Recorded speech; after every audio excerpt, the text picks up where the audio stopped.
Welcome to the Digging Deep ATVMX Podcast with your host, hailing from Kokona, Wisconsin, riding a CST Tires SSI decals traveling back Yamaha YFC 450R, four-time ATV Motocross National Champion, number 25, Cody Jansen.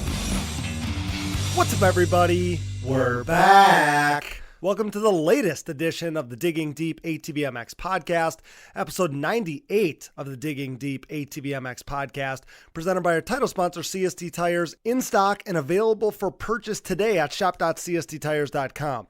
I'm your host, Cody Jansen, saying hello to our nearly 186,000 monthly Digging Deep listeners in all 97 countries in which you are listening, and this is our Huevos Pro Invitational Review Podcast. With the help of event promoter, ATV legend and icon, and the man behind Huevos himself, Wes Miller, inaugural event winner Bryce Ford, and industry insider Casey Greek, we have this awesome event covered from all angles, so let's dive right in here on the Digging Deep ATVMX Podcast. But first, let's quickly shout out all of our incredible partners. CST Tires, go to shop.csttires.com today.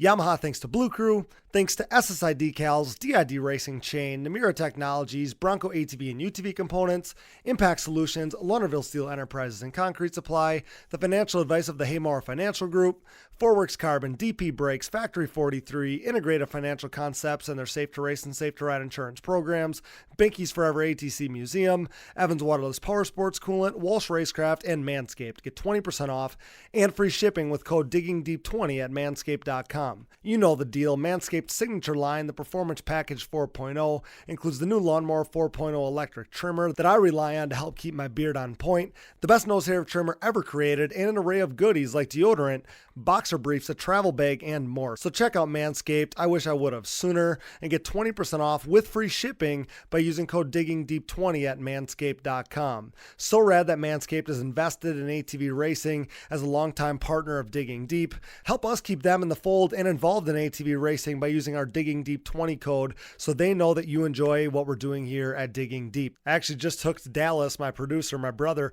up with Manscaped's Weed Whacker ear and nose hair trimmer, which, full disclosure, is my favorite product of theirs. So he's going to really enjoy that, and you guys would too. Support all the great companies that support us. For any products that fall through the cracks, click that Rocky Mountain ATVMC banner on our website to help us out. The 2022 season has come to an end. The weather is changing, or has changed already if you are from the Midwest like I am, and it is full go prepping for the 2023 season. No matter what off-road gear parts you need, Rocky Mountain ATVMC has you covered. But before you buy, simply click that Rocky Mountain ATVMC banner on our website. By using our specific link, we get a percentage of what you buy on the back end, enabling you to help us out while purchasing the parts and gear you need anyway. And did you know that you can buy OEM parts from Rocky Mountain ATVMC as well? Yep, shipped conveniently right to your door. So click that Rocky Mountain ATVMC banner at diggingdeepatvmx.com to help us out while satisfying all your gear and parts needs.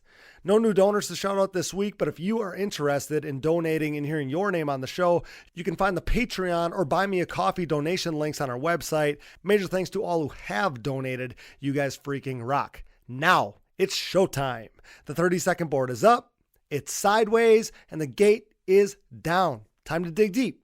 Let's go. All right, guys, we're back here with another episode of the Digging Deep ATVMX Podcast, and we're covering an event yet again, which is always fun. This time it's the Huevos Pro Invitational, and joining me is a man who was a championship-winning mechanic a decade ago, Quad Cross of Nations winning mechanic for the red, white, and blue this year, and an industry personality, of course, brought to you by Rocky Mountain ATVMC. Click that banner on our website for all your gear and parts needs, shipped conveniently right to your door, helping us out in the process as well. You know who he is, Mr. Casey Greek. What's up, Casey? Things are never really slowing down for you, do they? No, it doesn't seem like that. Thanks for having me back, and I'm excited that we get to talk about another event. It seems like it's been a little while, but at the same time, it seems like it was just yesterday we were kind of wrapping up, the last big event with the Quad Cross Nations stuff. So this one, a little less serious, I would say, in some senses. The vibe was super cool. And, none of us really knew what to expect. Obviously, there was a little bit of uncertainty there for about 24 hours, but hats off to Wes. He got it done, and man, what a cool event. It was a good time. Yeah, absolutely. We had actually commented to each other before we hit record here that it doesn't really feel like the off season. Everything's just so busy. No. It is awesome though to have an event to cover. I enjoy that on these shows so much. So talking about this event, so I didn't even know that you were headed out west for the Huevos Pro Invitational here, but I knew we had to cover it on the show, of course. And if you were there, we were obviously going to get you on the line to chat about it. So were you going no matter what, or were you, basically going as suspension guy for Joel Hetrick, Bryce Ford, and the rest of the guys? I mean, tell me kind of how that came about. Yeah, I mean, I don't know. A couple months ago when the rumors and everything started surfacing about this event actually happening, and then Joel was going, and Bill Barron was supposed to be there, and then Walker was going. I shot Bryce a text one day, and I was like, "Hey, you want to go?" And he's like, "That'd be cool." He's like, "You gonna come with me?" And I'm like, "Yeah, I might as well. I mean, I don't want you guys all going out there and he turns this thing into a desert race or something, and we're just completely way out of the ordinary with suspension setup or whatever." I said, "Yeah, I'll completely go. No big deal." And then it was like as it got closer, Bryce was kind of a couple times like not sure if he was going to go, or I talked to John. He's like, "Is Bryce even going to go?" I'm like, "Well, I don't know. That's on you guys." He's like, "Well, are you even going to come?" I'm like, "If you guys are going, I'll come. It's no big deal. Joel's going. There's Bristelli's there. So I got plenty of guys, and I feel like I should be there." Mm-hmm. So, fortunately, Jay was on board with me going, and we went. And, really with all the drama that kind of went down and the uncertainty there, the Fords were packing their motorhome up, getting everything ready to go. Obviously we know what happened with Joel and Grayson Eller's bikes with the Phoenix crew. So they were already on the way when all this stuff went down. And none of us really knew what to do. I just told John, I said, only thing you can do, I mean, I already booked a flight. Bryce and everyone already booked flights. Let's just go. If it doesn't happen, oh well. I guess we all flew to Vegas to hang out with each other for 24 hours, and then we'll go home. I mean, right. The rest of the events were still going to go on. So I'm like, let's just go. Let's just plan on it. So it ended up delaying him about 6-7 hours, really. Okay. He really wanted to, we wanted the words from Wes saying it's going to happen before we, put the motorhome in motion, I guess you would say. So, of course. And then, it worked out that they kind of held up because with what happened with the Phoenix crew and, Joel and Grayson's bikes getting stolen in Amarillo, they prepped another bike, Joel's practice bike, and had it brought to the Ford's house. And then John Ford loaded it up and hauled it out there. So, it kind of all worked out the way it needed to. And it turned out to be super cool, quick trip. I literally flew in Thursday night and flew out Saturday morning. Oh, you did? Okay. It was barely 24 hours that I was there, and we spent a good amount of time at Sandy Valley MX, just setting up and helping Wes out and taking a look at the track and just kind of, spent the day out there. And oh man, what a cool deal though. And good to see so many people, that I hadn't seen in a while. Right. And, some fresh faces really that I don't want to say forget, but you almost forget about them. And then they pop out of the woodwork for an event like this. It's like, oh, cool. What's up? And you get to hang out with everyone. So that was awesome. Yeah, for sure. So let's do this. So we got Wes Miller and Bryce Ford both coming up on the show here. We'll touch on you and I and with the other guys. We'll touch on everything that you just touched on here, kind of previewed for us, Casey. So let's get Huevos' own Wes Miller in here to chat about the event from the promoter's perspective and all the hurdles that he had to kind of overcome. And then I'll have you help me break down everything that we saw out there in the desert. So let's hear from the icon himself right here on the Digging Deep ATVMX podcast. All right, guys, back here on the Digging Deep ATVMX podcast, and I'm stoked to chat with this next guest. He's a pioneer, a mogul, and a legend within the ATV community. Brought to you by Blenders Eyewear. Use discount code DiggingDeep20 at checkout for 20% off blenderseyewear.com. It is my pleasure to welcome, coming to us live from the Baja 1000, Mr. Wes Miller of Huevos fame right here on the Digging Deep ATVMX podcast. Wes, welcome to Digging Deep. It's my honor, pal. Right on. Glad to be on here, man. So we all know you. We all know of you, of course. Everybody my age and older obsessed over everything Huevos for years and years, right? So when we first heard of the Huevos Pro Invitational, it truly was surreal for guys like me. I think so many people would say the same thing. So fast forward to present day now, the event took place. It was just a week or two ago at this point. Looked like a major hit. So simply put, starting right off the bat here, Wes, how did it go? I thought it went really well. Had a couple curveballs thrown at us kind of right at the last minute there, but we were able to navigate those. And, all the feedback that I've gotten from everyone, that everybody was really stoked. Basically, everyone's begged me to do another one. I told them, let me get through the Baja 1000 and then I'll think about it from there. So for people that don't follow me, I'm a factory driver for Polaris, so I've been juggling putting on that event with my current race schedule. So that presented a few challenges, but I think we pulled it off. I think everybody had a really, really good time, including myself. A little stressful, but it was fun. It was great to see like so many people that I haven't seen in 15, 20 years. Yeah, well, and how cool was it to see like all of the guys, you got these new riders and old legends and everybody in one spot, it seemed like, which in our sport really doesn't happen, right? Like that isn't something that happens very often. So for you to kind of be the guy behind that and pull that all together, at least from my perspective, man, to see like these things don't happen for ATV racers and ATV racing. That was a pretty special thing, at least from my perspective over here. Yeah. Well, I mean, honestly, that's kind of how like H-Bomb and the whole Huevos thing started. Was I was tired of ATVs kind of being the redheaded stepchild of motorsports and wanted to do some cool stuff. So, right. And this event,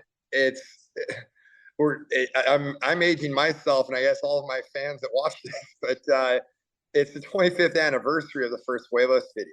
Okay. And so when I was shooting those, we shot a lot of the early videos, I think up to like Huevos 9 on 16 millimeter film. Okay. And I still have all the negs and all the drives and everything. So I kind of came up with the idea of doing a documentary, like a retrospective documentary, a feature length film to go out there. And so that basically led to the whole event. So I kind of had to think of how do I get everybody into one place at one time. And if I was smart, I would have just thrown a party, but that's usually not how I roll. Like my mind gets going, and right. A party turn into a party and a go-kart race and a dinner, and then turn into the Pro Invitational. So, right. It ended up being a lot of work, but I think in the end, it really kind of paid off. Yeah, for sure. So tell me a little bit about the event. Tell my listeners about the event. So you had the race on Friday night. Then on Saturday, you guys did the Legends event, right? The get together, all the stuff that you were just talking about. Looked like everybody who was anybody was there. So tell me about that. Tell me about the event as it was structured and that whole deal. Yeah. So Friday night, I figured a lot of people were going to be flying. So we did the event in Vegas. And I knew a lot of people were going to be traveling a long way. So I wanted to make sure that it was worth their while. So that's kind of how all these things kept getting added on. Is I wanted to really make it where if you're going to spend the money to fly here and get a hotel, like it was worth your time. And so Friday night we did the Huevos Pro Invitational. That was a Pro Invitational event where we ran. I mixed up the format. I didn't want to just run like a normal MX race or like any of the other styles. So being that I've been going to a lot of UTV events, I watched at UTV Takeover, they do a short course race there where they have the guys head to head, and there's an A lane and a B lane. So I kind of saw that, and then obviously I've seen Red Bull Straight Rhythm and some of the other things like that. That kind of got my wheels turning of how can I get this to where we get the top MX guys, the top GNCC guys, the top flat track, top works, like all the different types of riding and racing, to where all of them will come and we have them battle head to head. And I just kind of thought that format lent itself to nowadays with the younger generation to keep a captive audience. You need stuff going on all the time. They literally have like probably 15-second like attention span. Attention span is what I was trying to think of. Mm-hmm. I've been down here in Mexico too long already. So like everyone's just got a super short attention span. It's everyone's ADD now. So I kind of felt like short head-to-head races. You got a winner every couple minutes. It's super easy for people to follow. There's a very distinct winner and loser. Yep. Winner moves on, loser goes home. So, and then, throwing the enduro cross section in there, I wanted to have something that threw the MX guys off, because I felt like if it was just an MX track, they're going to wax everybody. Joel and, all the MX guys haul ass. The other guys are good, but it would have been a foregone conclusion without throwing the enduro cross in. Yeah. So, and I wanted to make it where you had to run bigger tires, because I felt like that would throw the guys off their game too. Because for sure, a lot of the MX guys, they're used to running an 18-inch rear, smaller tires. So if they got to run a 20, now it's not the same cornering the bike. Your gearing's not the same. It basically just mixes it up. It lends itself a little bit more towards the big tire guys. Yeah, it makes perfect sense. Yeah. Well, that way is like, going into it, I didn't want it to be, as much as like I love Joel Hetrick, I didn't want it to be the Joel Hetrick show. Of course, it had to be.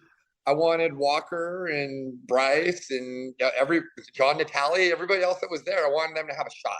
Right. And I think that big equalizer was the enduro cross. And then what's funny is kind of having to change venues at the last minute. I had to adapt the course, and that's where we ended up coming with this split lane with the enduro cross, which I thought worked awesome because you were forced to do a different lane each lap, and both of them had their little hangups in them. And, so it broke them apart a little bit right off the start. And then they kind of would come back together on the moto track and then hit the enduro cross again.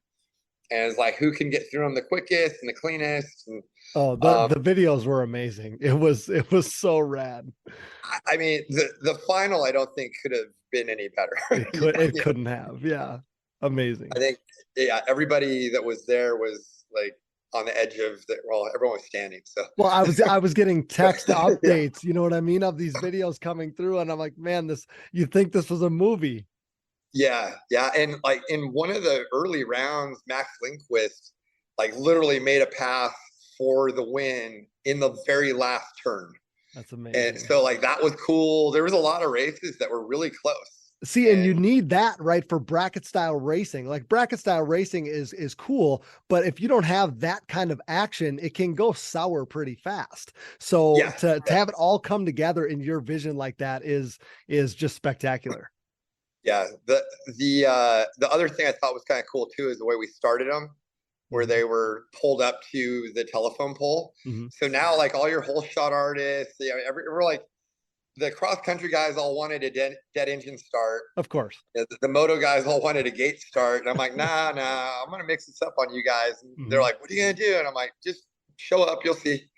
And, so we did that. And it was like, again, it's just doing little things to try to get everybody off of their game and see who could adapt to what I threw at them the quickest. I was just going to say, like, that's always so cool to me too, when you see stuff like that, because, we know what these guys do in the woods, or we know what these guys do on a moto track. You don't know some of the talents that some of these guys have, talents that we don't get to see all the time. And you only see that when you deal different cards to them, like you're doing. So I think that is such a cool thing. So then tell me a little bit about the Saturday night stuff, because, we saw tons of coverage of Friday night, maybe not as much about Saturday and Saturday night. So tell me about that. Yeah. So Saturday during the day, I rented a go-kart track, and we had the Huevos Years Legends Go-Kart Challenge. Okay. I think we ended up with about 26 Huevos Legends there, and everyone battled it out. We had like heats, LCQ, and we had run multiple LCQs, just the way the brackets rolled out. But that's so cool. but you had to like win the LCQ, and then we ran like a 12-man main event, and obviously you throw that many old racers out there, it's kind of a shit show. But, of course. I think everyone had a blast, so that was fun. So Saturday after we did the go-karts, then we had the Huevos Years Legends dinner. That it was really cool because Rock Speed Effects actually was the presenting sponsor of that. Okay. So I did a little toast for Rocky. If people don't know who Rocky Cutsforth is, he's the dude that was throwing it down on the 4x4 quad in 2 of the Huevos videos. Like, actually, probably 2 of my favorite segments. I think the one where he's on the Grizzly mowing the lawn and then unhooks it, and like it was autumn in Minnesota, so all the trees were like really cool. And but he passed away, I think, man, it was like almost 10 years ago now. So that was kind of a little tribute to him, and it even did a toast for all of our fallen guys. And then after that, we did the Huevos Years concert, and we had so Non-Point headlined it, and we used some Non-Point songs back in the day in the Huevos videos. And I tried to kind of have that connection there. So a buddy of mine, BC Vaught, he used to be the drummer for Head PE. We used to use a lot of Head PE songs back in the day. And he really was instrumental in getting me in touch with a lot of bands back then. Because he was in that whole scene. Sure. So he's in a new band called Bias. They played right before Non-Point, and there were, the other 2 bands were Mug and Human is the guitar player from Head. That's his new band. Oh, sure. So we had the original drummer, original guitar player, and original DJ from Head PE were there. So then you had Bias did a couple Head songs, and then to like finish the whole thing off, Non-Point did Killing Time with all the old Head members back out there. So that was pretty badass.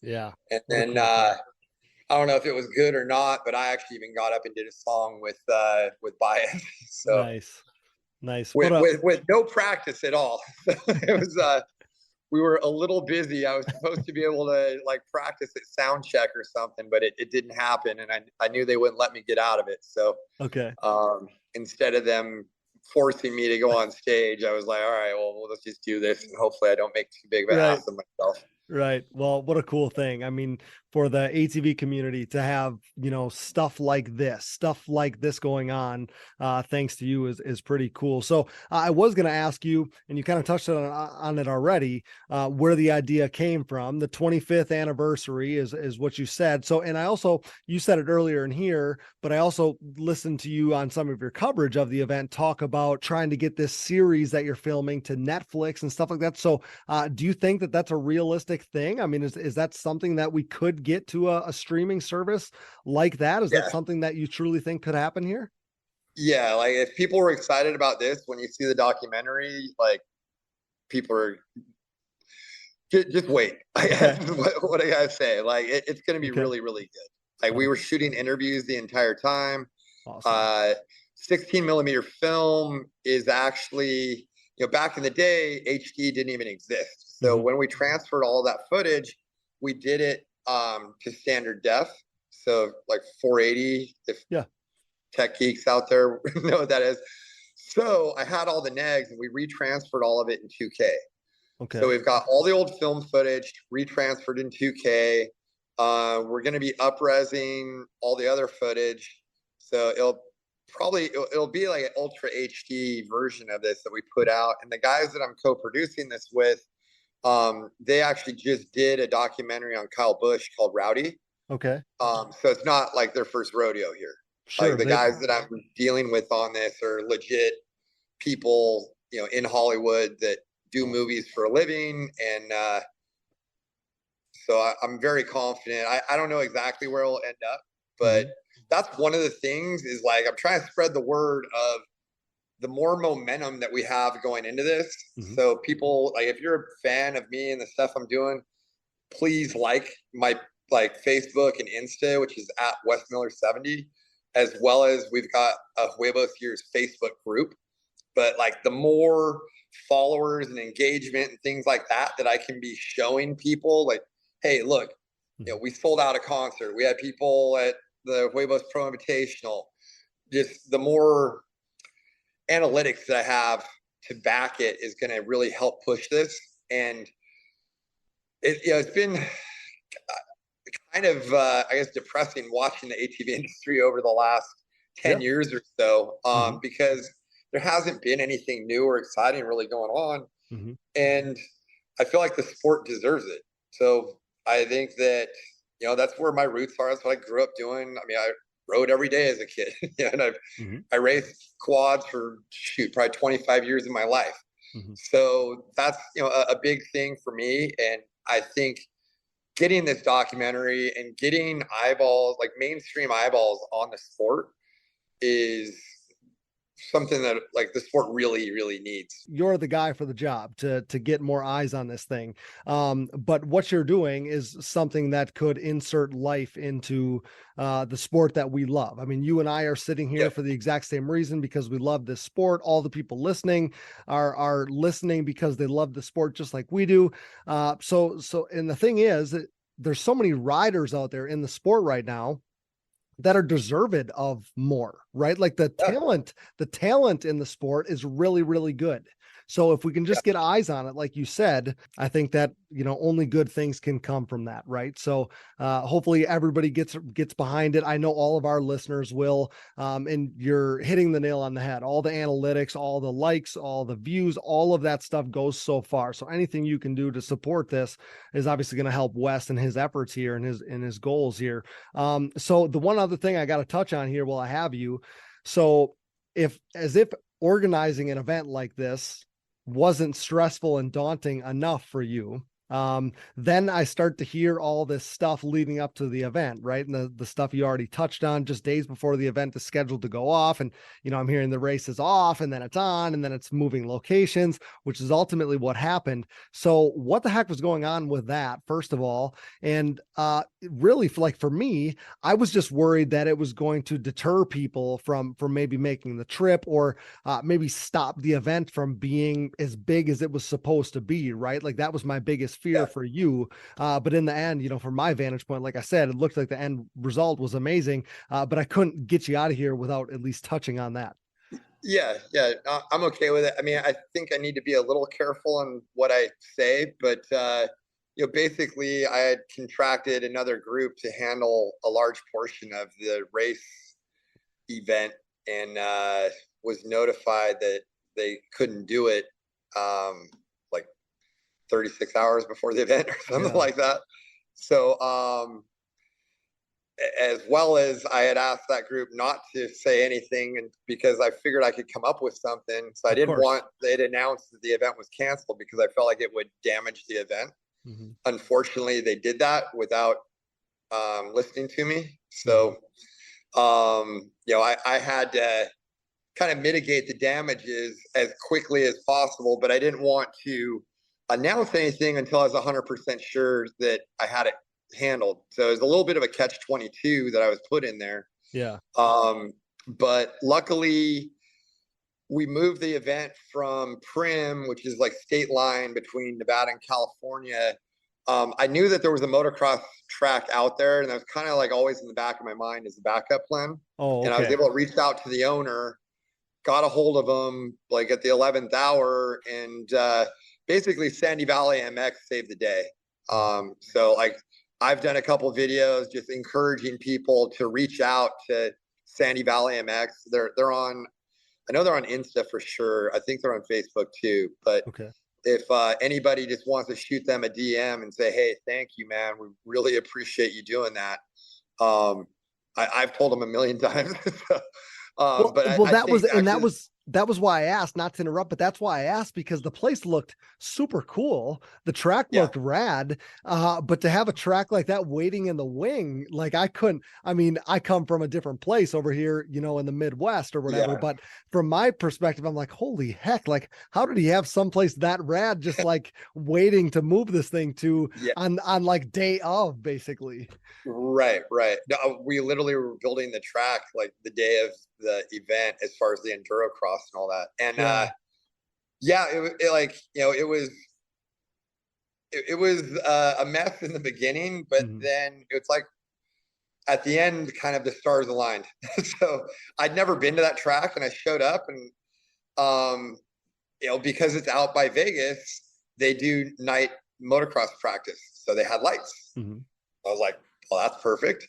There you go. And then I went out and drove out and looked at the track, and I was like, this track actually looks pretty fun, man. Like this is pretty good. And then I looked around, and there was tires, and there were like some logs and telephone poles, and I was like, well, shit, we got stuff for endurocross. I'm like, we can pull this off. So it was a lot of, I think probably 3 nights of barely sleeping and working the entire time. And it took a lot to kind of pull it together, but there was a lot of people that also helped too.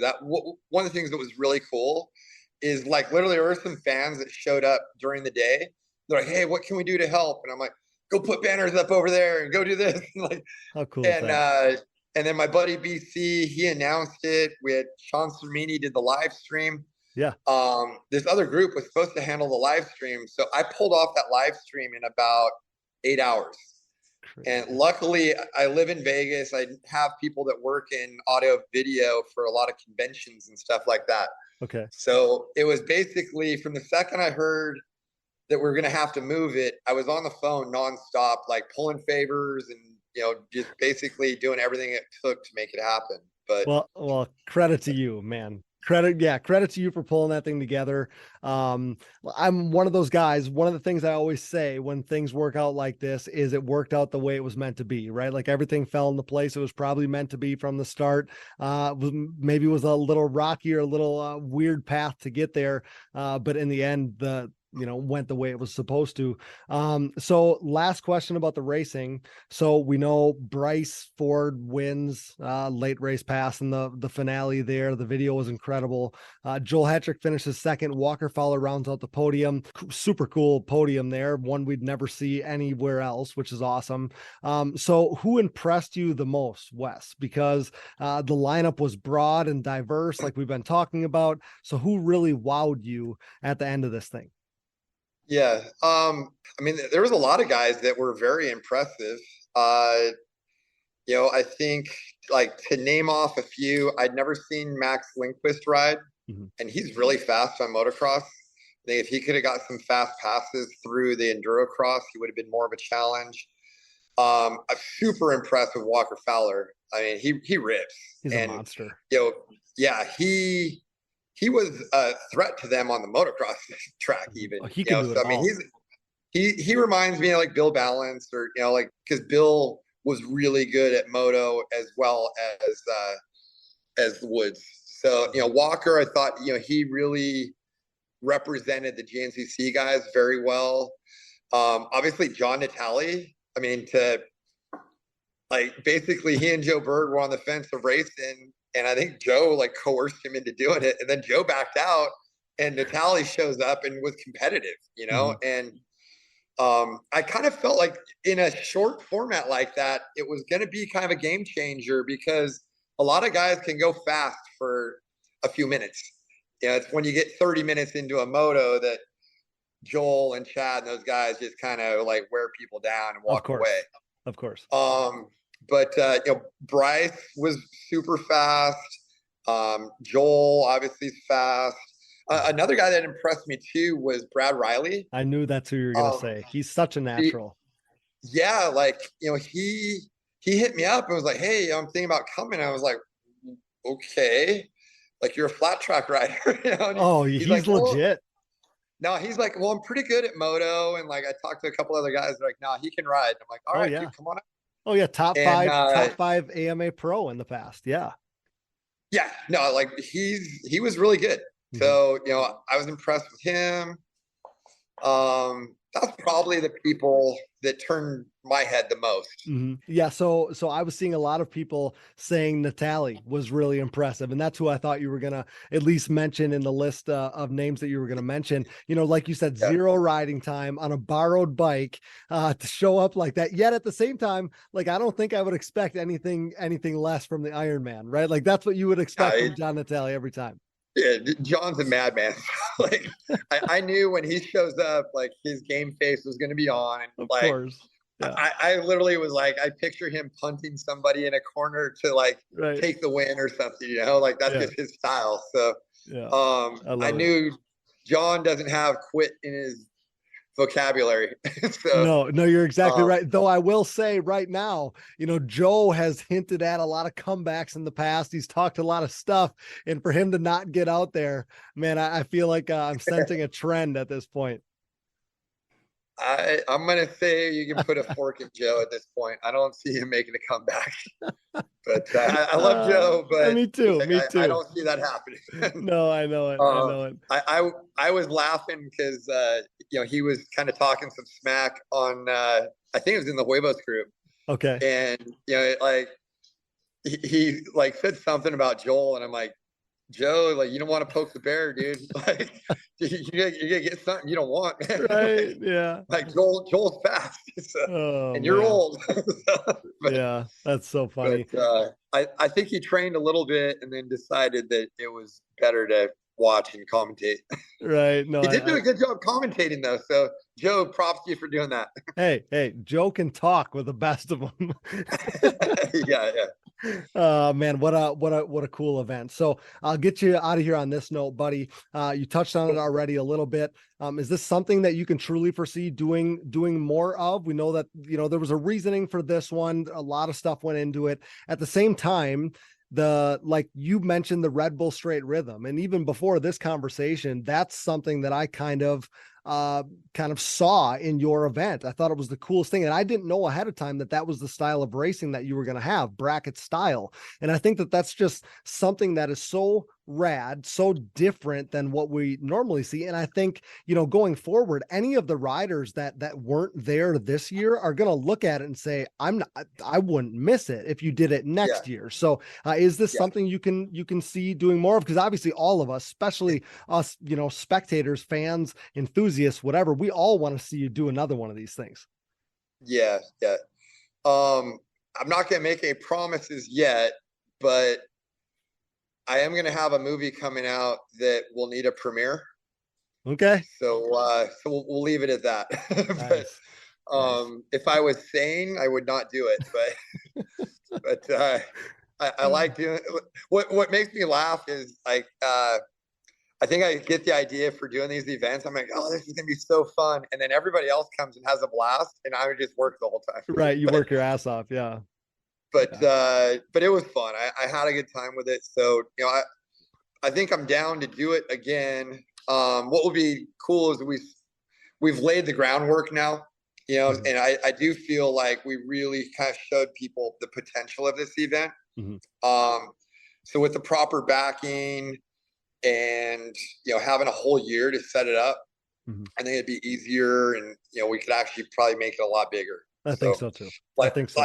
Everybody that didn't come or couldn't come hit me up, and they're like, dude, do another one. And I promise I'll be there. So that's what I said. And for me, you don't know, my wife would tell you, you don't know how bummed I was. So it was our honeymoon was that weekend. And I'm like, man, are you kidding me? Like, I would have done anything to be there, right? Like, there's no way we would have missed it. And just wasn't in the cards. So yes, there has to be at least one more, Wes. There's got to be at least one more so that I can be there for it. But I think there's a few people that got married that weekend that couldn't go. And so once we announce a date, all you guys schedule your weddings or tell your friends to schedule their weddings around the Huevos reunion / Huevos Pro, so you can come to the event. Yeah, there you go. You can have it in Vegas day after. That'd be great. Or just get married that weekend in Vegas. There you go. You one-stop shop the whole thing. I love it. Awesome, man. Well, I appreciate you finding a little time for us despite your busy schedule. Yeah. I already said this to you, but I would love to sit down with you for a more full-length conversation about your career in the near future. I would really love that, but I can't thank you enough for your time to talk about the event. We were going to cover it. We're going to talk to Bryce and Casey and some of these guys, but it wouldn't have been right if we went to talk to you. So I really appreciate your time, pal. Yeah, no problem. So I'm sitting here in Baja. We're getting ready for the 1000, and I'm actually tied for first in points. And on Friday, if we're working on it right now, but I think we're going to have live stream from the car. Okay. The whole race. Oh, wow. So it's going to be pretty badass. So if you guys want to watch, I'll be announcing stuff on my social media, but I think that's going to take that whole sport to a new level because nobody really gets to see like what we go through. Sure. Yeah. And if you guys are able to watch that, I think that's going to be kind of a game changer for that too. But if you want to watch an old washed up quad rider in a razor, we'll be throwing it down there and see if we can bring home a championship. I love it. Well, wishing you all the best. You're always up to something. I love it. But again, Wes, thank you so much for joining me. And thank you for all that you have done for the sport that we love over the last few decades. You're a legend. And it's been an honor. It's been an honor to have you join me, pal. I appreciate it so much. Yeah. Thank you. Keep up the good work with the podcast, man. Thanks so much, pal. That's Huevos' Wes Miller right here on the Digging Deep ATVMX podcast, brought to you by Blenders Eyewear and our discount code Digging Deep 20. Thanks so much, Wes. All right. Take care, guys. We'll get right back to the show, but now a word from our sponsors. And thank you for listening to these ads. Without these great companies, none of this would be possible. Show your support for the people who support us. We used to speak of a CST takeover, but now 2022 is the year of CST supremacy. CST's Pulse MXR tires are the choice of Joel Hetrick, Jeffrey Rastrelli, and Nick Janusa, meaning CST tire riders are in contention for Pro Class wins and a possible podium sweep every time they hit the racetrack. CST tires are also the official tire choice of the Digging Deep ATVMX podcast, but you already knew that. I, your host Cody Jansen, helped pioneer the CST takeover with Pulse MXR fronts and white label soft compound rears on my way to back-to-back national championships and a pro sport podium to cap off the 2021 season. The Pulse MXR tire, available in soft and standard compounds, offer the highest level of traction, most predictable cornering, and superior wear characteristics when compared to the competition. Did I mention they offer contingency payouts as well? Visit shop.CST Tires to join the CST takeover today or prepare to be beat by someone who did. Joel Hetrick, Jeffrey Rastrelli, Nick Janusa, myself, and so many more believe and trust in CST Tires. Do you? You already know we're Team Blue Crew now more than ever here at the Digging Deep ATVMX podcast. And whether it's 8-time and reigning ATVMX Pro Class National Champion Chad Wienen, who with his next championship will become the winningest champion in ATV motocross history, or 7-time and current XC1 Pro ATV GNCC National Champion Walker Fowler, who is now tied for second all-time in titles won, it's clear the podium-proven Yamaha YFZ 450R is the winning choice of sport ATVs. This continued and unprecedented success for the Yamaha YFZ 450R, its unrivaled quality and performance, and the undisputable fact that Yamaha is the leading OEM supporter of ATV racing has resulted in an ever-growing Yamaha takeover within the sport quad market. Best yet, Yamaha's Blue Crew Racer Support Program is back and stronger than ever here in 2022, meaning Yamaha riders will once again cash in on payouts and prize opportunities, including a chance to win a brand new YFZ 450R. For more info, head over to YamahaBlueCrew.com, follow them at Yamaha Outdoors on social media, and check out Yamaha's full proven off-road lineup at YamahaOutdoors.com today. SSI Decals is a name synonymous with ATV racing, synonymous with big-time success, and absolutely synonymous with the best-looking decals around. An offshoot of their parent company that was established in 1947, SSI first took shape from owner Ian Harris's passion for ATVs. With what started as just making numbers and decals for riders like Chad Wienen, the company quickly took off, and today you couldn't imagine ATV motocross without SSI decals.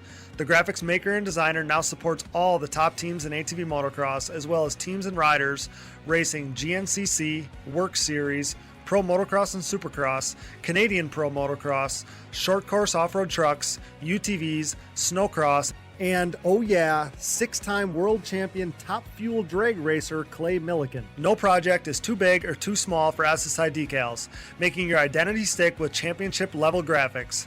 Head over to ssidecals.com today and then maybe call the doctor because things are about to get sick. The Digging Deep ATVMX podcast is brought to you in part by DID and their wide range of championship winning chains. From the street to the track and everywhere in between, DID chains are designed to give you the optimal riding experience with great performance and increased chain life. Consistent to the core, pick up your box of reliability today.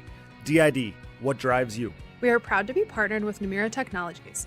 Since 2001, Namura has led the charge in the ATV and side-by-side market, covering more applications than anyone else in the industry. Namura's advanced piston technology uses a NASA-exclusive aluminum alloy that helps to reduce expansion rates, allows for tighter tolerances, and leads to higher overall engine performance for your machine. For more information about Namura's wide offerings of pistons, rings, gaskets, industry-leading top-end repair kits, and recently added connecting rods, visit your local dealer or online at www.namura.com. Namura Technologies, your one-stop shop engine component supplier. We are pleased to be partnered with Bronco ATV and UTV Components. Bronco has been an industry leader in replacement hard parts and accessories for all makes and models for over 15 years. With a catalog that includes a full line of electrical components, engine internals and cylinders, shock and suspension parts, winches, clutch kits, valves, carb kits, bearing kits, and drive chain parts, Bronco is your hard part source for whatever you need for whatever you ride. Available exclusively through distributors around the world, visit your local dealer or online at broncoatv.com. Forworks Carbon's innovative lightweight products include top-notch seat covers, carbon fiber and plastic hoods, gas tank covers, exhaust shields, shock guards, and much more. Whether you have an ATV, UTV, or snowmobile, Forworks has the goodies that will improve your ride and make you salivate. We trust Forworks for increased function and a sexier look, and you should too.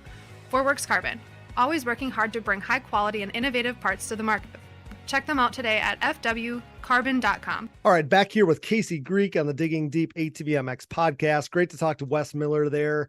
Looking forward to doing more of that with the mind behind Huevos soon. But in the meantime, Casey, what were your thoughts on the event overall and how it all played out? Simply put, how rad was it? You kind of touched on already the fact, that there was all kinds of flux going on and, is the event going to happen? Is it not? Behind the scenes, after talking to Wes, like we know, and now I would be confident after listening to him, I would be confident that the thing was always going to happen, but he also didn't want to put the cart in front of the horse and say, hey, yeah, come on down, and then have it not actually end up happening. So my fear, and I'll repeat myself because I said this to Wes as well, but my fear was that, the event wasn't going to live up to what we were all expecting, or people were going to not end up showing up because of this whole ordeal, all the kind of hurdles and drama and stuff that went down. But in the end, man, it looked like a really, really, really awesome event that everybody needed to be at, everybody wanted to be at. So again, I'll ask you, simply put, how rad was it? It was awesome. I mean, you take all the bullcrap leading up to it out of it, and it's just you categorize it. I don't even know if that was English, but whatever. You guys get the point. You put it all into categorize. There you go. You put it all into just the event and focus just on the event. It was amazing. I mean, we had live band playing, huge stage, lights, smoke, the whole 9 yards, and then you literally were parked like right there. Everyone's parked right there. And the vibe was just so light. They went down for practice, and they needed a couple course adjustments just to make it so it flowed. It was super, super challenging, a little bit too much to where you're literally gonna cost yourself the race, like right from the get-go, or you're gonna be a hero, which is some of what we wanted, and that's what we ended up with. Like that enduro cross section was definitely the decision maker. I think if we ever do this event again, or if Wes ever does this again, he needs a big blow up that goes right over the enduro cross section and just says decision maker, because I think it was really cool. And to see all the different walks of life as racers, from GNCC guys to works guys to moto guys, TT guys, they have all those guys there, and see how much bike control they each have. We even got retired guys out there, and John arguably was one of the best through the tire sections. Of course he was. Yeah. I mean, the guy, I don't know. He is insane. Yeah, But we'll get into that more awesome. as we go here. Yeah, so cool. Yeah, for sure. So I don't want to let that comment go by without touching on it. The fact that there was so many legendary guys there, right? You got, I mean, we don't have reunions like this where we have all these legendary riders show up and these personalities. I mean, guys that like we haven't seen, like dudes that have been gone for 10, 15, 20 years all together in one place is just the coolest thing. One other question I wanted to ask you though. So what happened with and we got into some of the drama with Wes. I know that he obviously wants to be politically correct on all this and not blow anybody out, but what ended up happening? So did the Works riders not end up showing up? Is that how this kind of went down? Because I know that I think that was where some of the drama came through, or that was the trickle down or whatever. So did like Bo Barron and those guys, did they not end up racing this thing? Bo didn't, and I think for Bo, I don't know that there was any politic on the reason like those guys didn't come. I mean, I can't speak for those guys. I actually never got to talk to any of them. But I think for Bo, he had a couple championships on the line. He was all set up at Prim. You know what it takes. Of course, you're easy ups your trailer. You're putting your slide outs out. You're leveling everything up, and you're all parked and ready to go. And then he's got to pack all that back up, move it over to Sandy Valley. Okay. Unpack it all, and then pack it all back up and go back over. At midnight. I mean, we didn't get back. We got back about 1 a.m, took showers and went to IHOP because we just wanted to go eat something, and it was 3 a.m. by the time we got to our rooms. And he's got a lot on the line. That's his series. Of course. That's the series finale. The championships are coming down the line.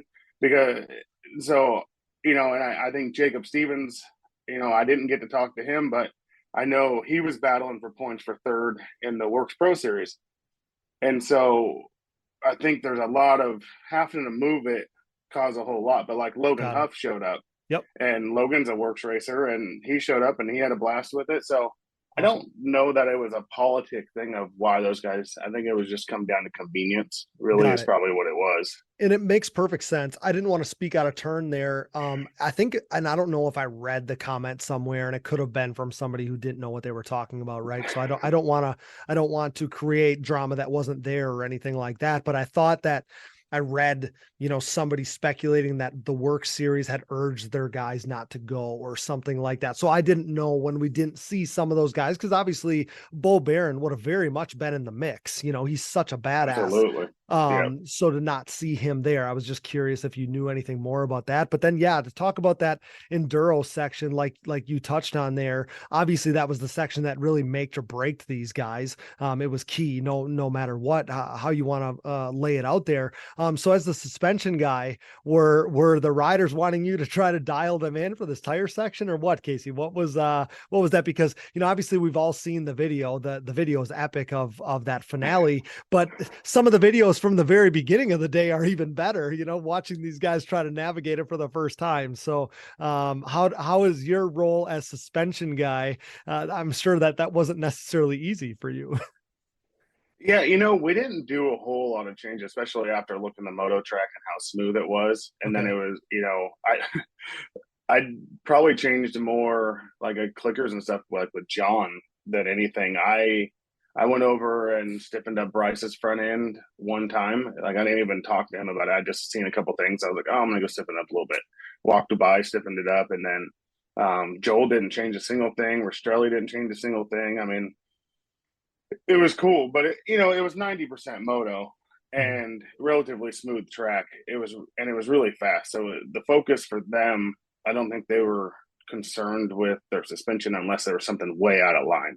Yep. And nothing was. I mean, I think I seen Max come in and made a couple adjustments, but no one. It was just all the focus was going through the tire section. Mm-hmm. Like they didn't care how their bike fell everywhere else because it didn't really matter. You had to be able to get through there as long as you could hold your own and ride your normal pace. On the moto track, you can get there, and then you had to focus on that. Mm-hmm. So obviously, I'm a little tongue in cheek joking there about trying to dial it in for the tires, right? Like you're not going to dial your suspension in for the tires. But I totally get what you're saying there. Track looked awesome, looked like a blast. I said to Wes, I mean, it's a crazy thought. I'm in the Midwest, right? So it's a crazy thought to think that good of a facility was just waiting in the wings, like put me in, coach type of thing. Like, we're just going to flex it to a new place. Where I'm from, it would take, 4 or 5 hours of traveling to find another track, that nice to, to move an event to or whatever. But yeah, I mean, what an awesome thing. And I get what you're saying. That it was smooth enough. It was kind of like a practice track for these guys, that their bikes are already dialed in, that they're going to respond really well to the track. And, you're just going to have to figure out this enduro section. But the same thing that I said to Wes, I'll say to you, it's so cool. It's like when Chad Wienen goes and races cross country or name the rider. I think Joel's done them in the past and stuff too. But just to do different stuff, to see what these guys are capable of, to see talents that we don't necessarily see on a motocross track all the time. I mean, those types of things is so cool to me, because that's when you see, how good the best of the best guys really are. I mean, it's not that they can just go in a circle or around a racetrack really well. I mean, these guys that are the best of the best, they can do just about anything on an ATV, and that's just so much fun to see. And we don't necessarily see that without an event like this. So that's pretty freaking cool in my mind. Yeah, and to touch on like the whole being able to just pull an audible and switch to another track. It was funny when the word got out that there were some issues, and then Wes come on like Instagram or Facebook Live or whatever and said basically like, we're still going to have an event. We're just going to move it to a different location. We're going to be all good. I said instantly, I'm like, it's going to Sandy Valley MX. Now, you probably never heard of Sandy Valley MX. No one else has ever heard of that. I was talking to John Ford, and he's like, well, where's that? I'm like, it's like 45 minutes, if that, from Prim to about 40 minutes out of Vegas. I'm like, it's actually in California, but I used to live in Vegas. Yeah. And I worked for a race team in Vegas, and we would go practice at Sandy Valley MX. As soon as I heard he was going to move location, I went on Google Maps, seeing that Sandy Valley MX was still a thing. And I was like, that's where we're going. I sent the address to John. I said, just go there if you're going to drive straight through, because that's where it's going to be. Like, I'm like, because there's nothing else. There's nowhere else to go. There's a little speedway right up the road. And I thought maybe he pulls a rabbit out there and we go there. Okay. But there's no moto track. There's no trails. There's no nothing. And, long and behold, that's where we ended up. But, and then to touch on like the talent part of it, these guys are no joke. A lot of guys ask me like, well, how do you think Walker's going to do on the moto track? I'm like, dude, he splits trees at like 800 mile an hour that are inches off his tires. It's riding a moto track. Like, is he going to be Joel Hetrick fast on a motocross track? No, but he's going to be good. Like, don't count him out. But what about Brad Riley? I'm like, you guys don't remember when Brad raced the Nationals for a couple of years? Oh, he was he was a top. Yeah, he's top 3 Pro-Am guy. And he's been top 5 in the pro class. Yes. In the pro class, yeah. I'm like, so don't sleep on him. Exactly. Yeah. When Bryce had to race him first, I told Bryce, I said, don't count him out. Like, don't take it easy, because one, he's on a rocket ship. The bike that he was riding was stupid fast. Okay. And two, like, he's fast on a moto track and he will send it. Yes, he will. don't hold back. Like, you're gonna have to ride. And Bryce got done. He's like, "Holy crap!" Like, he stayed right there on me the whole time. I'm like, "Yeah, he's no joke." Oh, and to touch on him sending it, Casey, I don't want to don't lose your thought there. But it was only like a year or two ago that he signed up at Daytona. It wasn't a year, but 2 or 3 years ago, he signed up at Daytona and tried to send those 2 singles. Yeah, he tried. I don't think he did that on purpose. I don't care. I don't care if he still tried. Exactly. I don't care if he did it on purpose or not. He's a guy that's always going to send it, and he's not going to back down. I mean, I would, like, if he's got to throw a tire in there or whatever, like, he'll do it. Right. So good call. I'm not wanting to sleep on Brad Riley, but continue there, Casey. But no, so, it was cool. And I mean, that one made me nervous, and it just the way it worked out with like Brandon Hogan Rastrelli, like having huge issues in qualifying, and them ended up being second to last and last, the way like it came down. And then it ended up being that there was only 13 riders. I don't know if Wes touched on like how he did that, but they ended up doing basically like an LCQ. So you had to have an even amount of riders because you had to have duels, of course, or yep, to do it in the layout that he was wanting to do it. So basically, to qualify to come into the main show, say Rastrelli and Brandon Hoke had to race each other.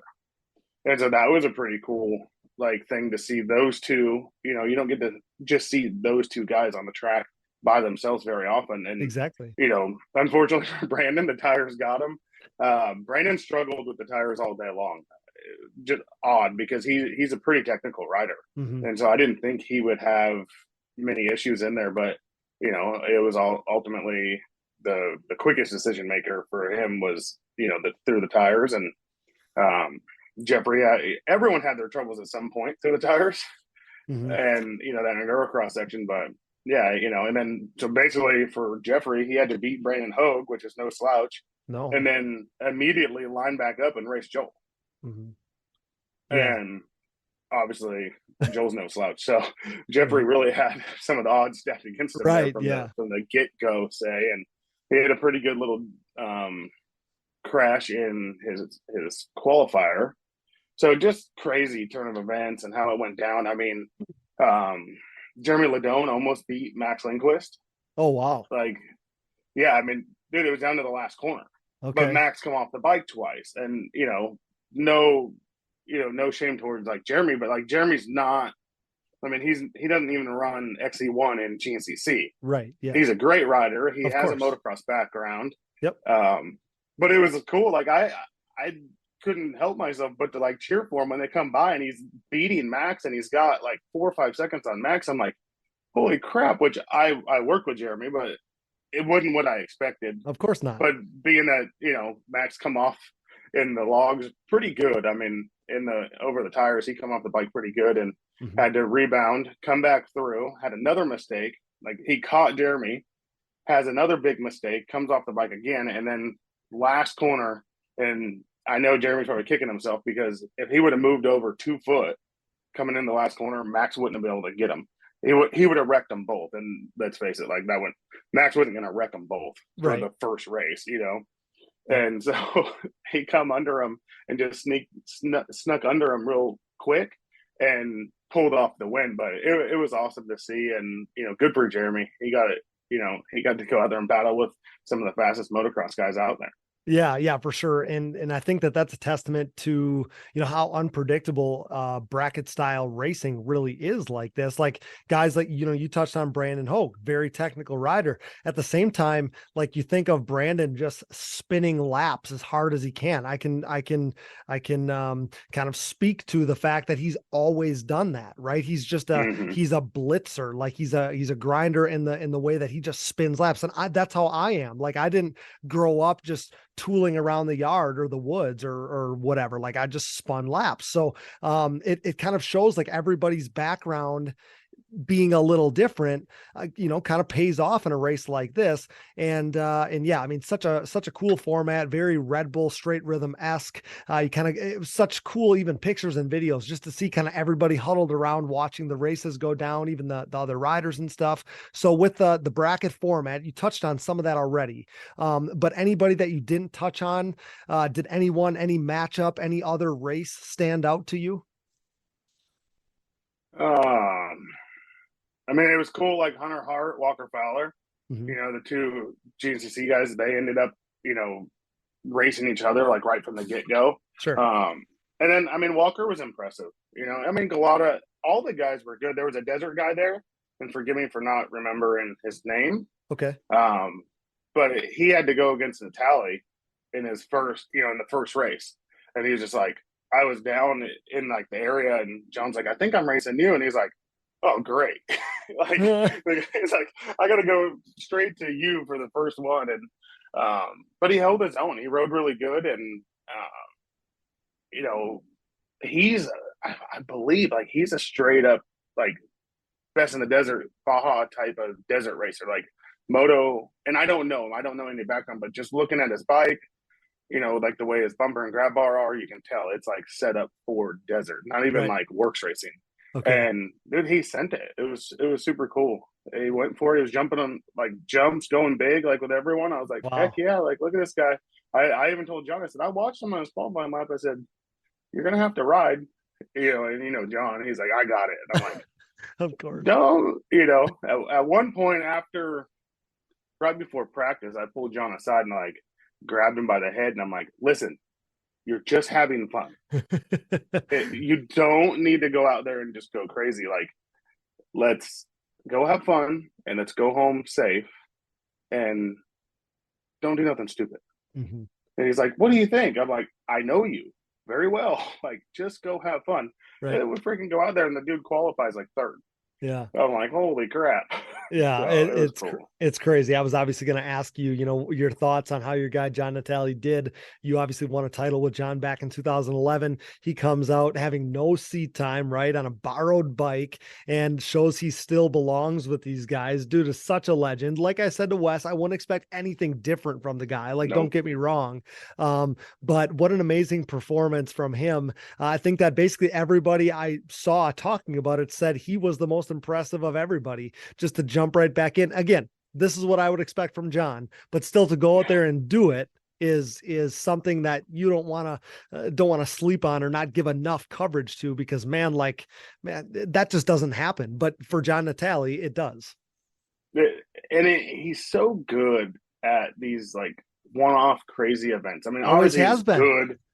He was always good, like as a racer and, in the championship side of it, he was super consistent, all that stuff. Right. But if you go back and look in history, like all these one-off events, Yeah. The first time we went to Daytona, we didn't know that we were going to go to Daytona every year. That was a one-off thing. He goes and wins. Montreal Supercross, he goes and wins. The Soaring Eagle thing, I think he won it one year. Like, he's just so good at these one-off events. Great outdoors games. Yeah, exactly. Like, I told, like, even talking with Joel's like, dude, like, I might be more nervous about John than anyone, because who knows? Like, he could just pull it out, and he did. And perfect world to me would have been, obviously Joel and Bryce and John, like top three. Like, however, that would have been like just set my world on fire, I guess. But still pumped for Walker that he pulled it off, and him and John were really close, and John was so good. We talked about how good he was through the tires. Yep. And there's the decision maker. I asked him, I'm like, what are you doing? Like, what happened? You were the best guy 99% of the time, and then you cost yourself the race right there. Yeah. And he just like, it's kind of the same thing. He just laughed. And every time I talk about this whole event, it's like I just have a smile on my face constantly, because it was that much fun. Mm-hmm. And it couldn't have got any better. Like, once it was Joel and Bryce in the final, like, all the pressure on me was just like over. Like, if I could have had it my way, I would have had Rastrelli in there, and we would have had all my guys up front, obviously, and just a good time. And that final race was a nail biter. I mean, Bryce was obviously going for it, and Joel had it, looked like he had it covered, like it was handled, but Bryce stayed just close enough to where if something little did happen, like, it was going to put him in a perfect scenario. Yeah. And then for both of them to have this wild ride through the tires on the last lap, and we've all seen the video, like, Bryce is hanging off the back of the thing, just grabbing a handful through the small set of tires, and Joel's rolling off the front of the bike. I'm like, this just happened. Like, what are you guys? This is insane. And the crowd's going crazy. Yeah. And I didn't realize that Joel had come off the bike. So where that section was at, there was like a hill right there, and we were all standing on it. And I was going from that side, so I'd watch him get over the tires. I seen Joel mess up, and I was like, oh, it's going to be so close when they come back around the other side. And I seen Bryce get through. So I knew Bryce had made the pass. So I run over to the other side of the track, like on this other side of the hill. Yep. And I'm standing over there, and I'm waiting for these two basically be side by side. There's a nasty bull corner where they're literally, it's a straightaway. They're just wide open through the straightaway into this huge bull turn. I'm like, oh, it's going to go down. Like, so we're all glued to watching it. And here comes Bryce, and then no Joel. And I'm like, what the heck happened? And someone's like, he crashed. I'm like, well, no, he just got hung up on the tires. Like, no, he come off the front of the bike. And I was like, oh, crap. And so then here comes Joel, and they go, and obviously the challenge wasn't there at that point. Joel had a big enough mistake and lost about 10 seconds or so, and that's how it ended up going down. But so cool for both of those guys. I think obviously winning 10 grand for either one of them is awesome, experience to be able to have. Yeah. I don't know that I've ever seen Bryce that excited. He was stoked. He was so pumped, and you know what? Good for him to like embrace that and Yeah. go for it, because a lot of these guys, you get so numb to winning and championships and all this kind of stuff, like you don't really get to embrace it and celebrate it and really lay it out there. And I think for Bryce to win, and it wasn't like, oh well, all the good guys weren't there. Like the who's of We're there. all these sports were there. And so I think that was, and I grabbed a hold of him and I'm like, dude, enjoy it. Like, you don't know when you're going to win the next race. You may never win another race. And obviously I didn't tell him that quote, but like just speaking, like, we don't know. So you got to enjoy it. Like, I've really emphasized on myself to start enjoying some of these accomplishments that we've gotten to accomplish over the last couple of years. But like this year, I've really focused on me personally enjoying the moment of reflection. Like, Joel wins the championship, like so much hard work like goes into that. The whole crew works with him tirelessly and making sure, the Quad Cross Nations thing, and then like this Huevos race, the Bryce and Neil winning the GNCC championship, like that's been my baby since I started doing suspension pretty much with Bryce. And we started so many years ago and worked our butt off to get to this point. And it was something I told him when we first signed him. He asked me, why me and not like go after Walker or someone else. And I said, Bryson, I feel that you have the capability and the means to win a championship. And for us as a business and me personally, I don't buy championships. Yeah, could I go out and get Walker and be guaranteed a championship, or go out and, we build championships. We don't buy them. And he come over the finish line and we were waiting and he was going up the podium. He comes over the finish line and he's going up, and there's all the hype, everyone's around. And he walks over to the side of me and we're waiting to go onto the podium. And he says, that's right, we build championships. And I'm like, you remember that? And he tells it to me all the time. But in that moment, like, it was incredible that he remembers that. And like, he's like, man, like, you believed in me from the get-go and we built something, and to be there. So, just an awesome, awesome time.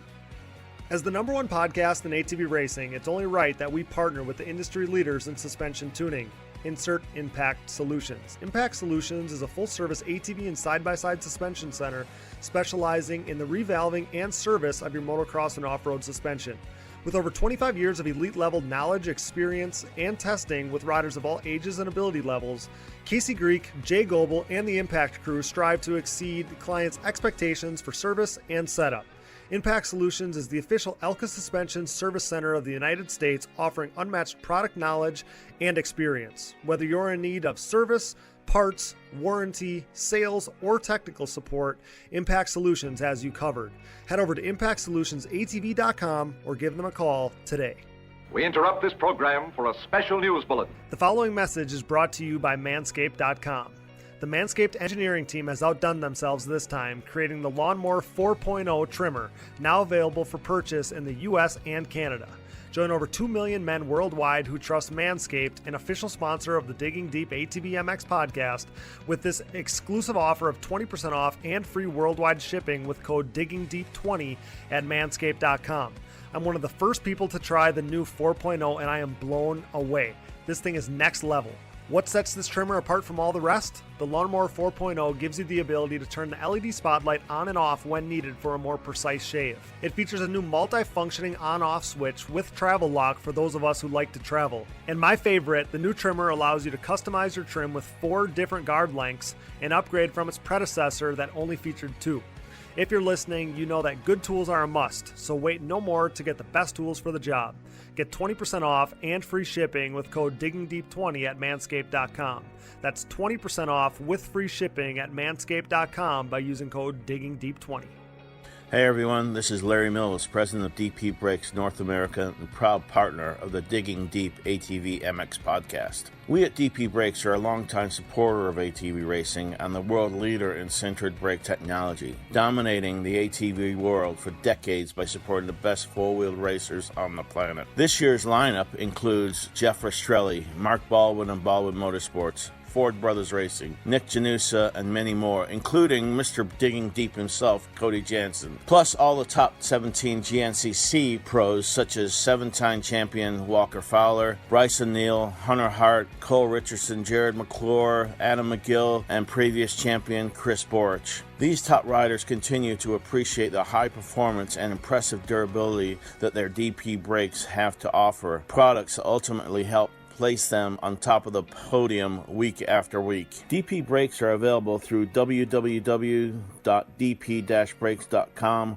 or you can purchase them through your local Parts Unlimited stocking dealer, or you can even message us, myself, Larry Mills, or DP Brakes on Instagram or Facebook. And if you have any questions about product or sponsorship support, please ask us. We are waiting for you. Join the best ATV riders in the world equipped with DP Brakes, and have a great year, everyone. Nearing 2 decades into the brand's existence, Factory 43 is back and better than ever, continuing to make major waves in the ATV world. For the 3rd consecutive season, Factory 43 is the official aluminum parts choice of the Phoenix Racing ATV team, providing their state-of-the-art Evo Nerf bars, MX-style front bumpers, and grab bars for 2-time champ Joel Hetrick. If you're in the market to upgrade your Nerf bars, bumpers, or grab bars, head over to factory43atv.com to see their full line of industry-leading products available for all makes and models.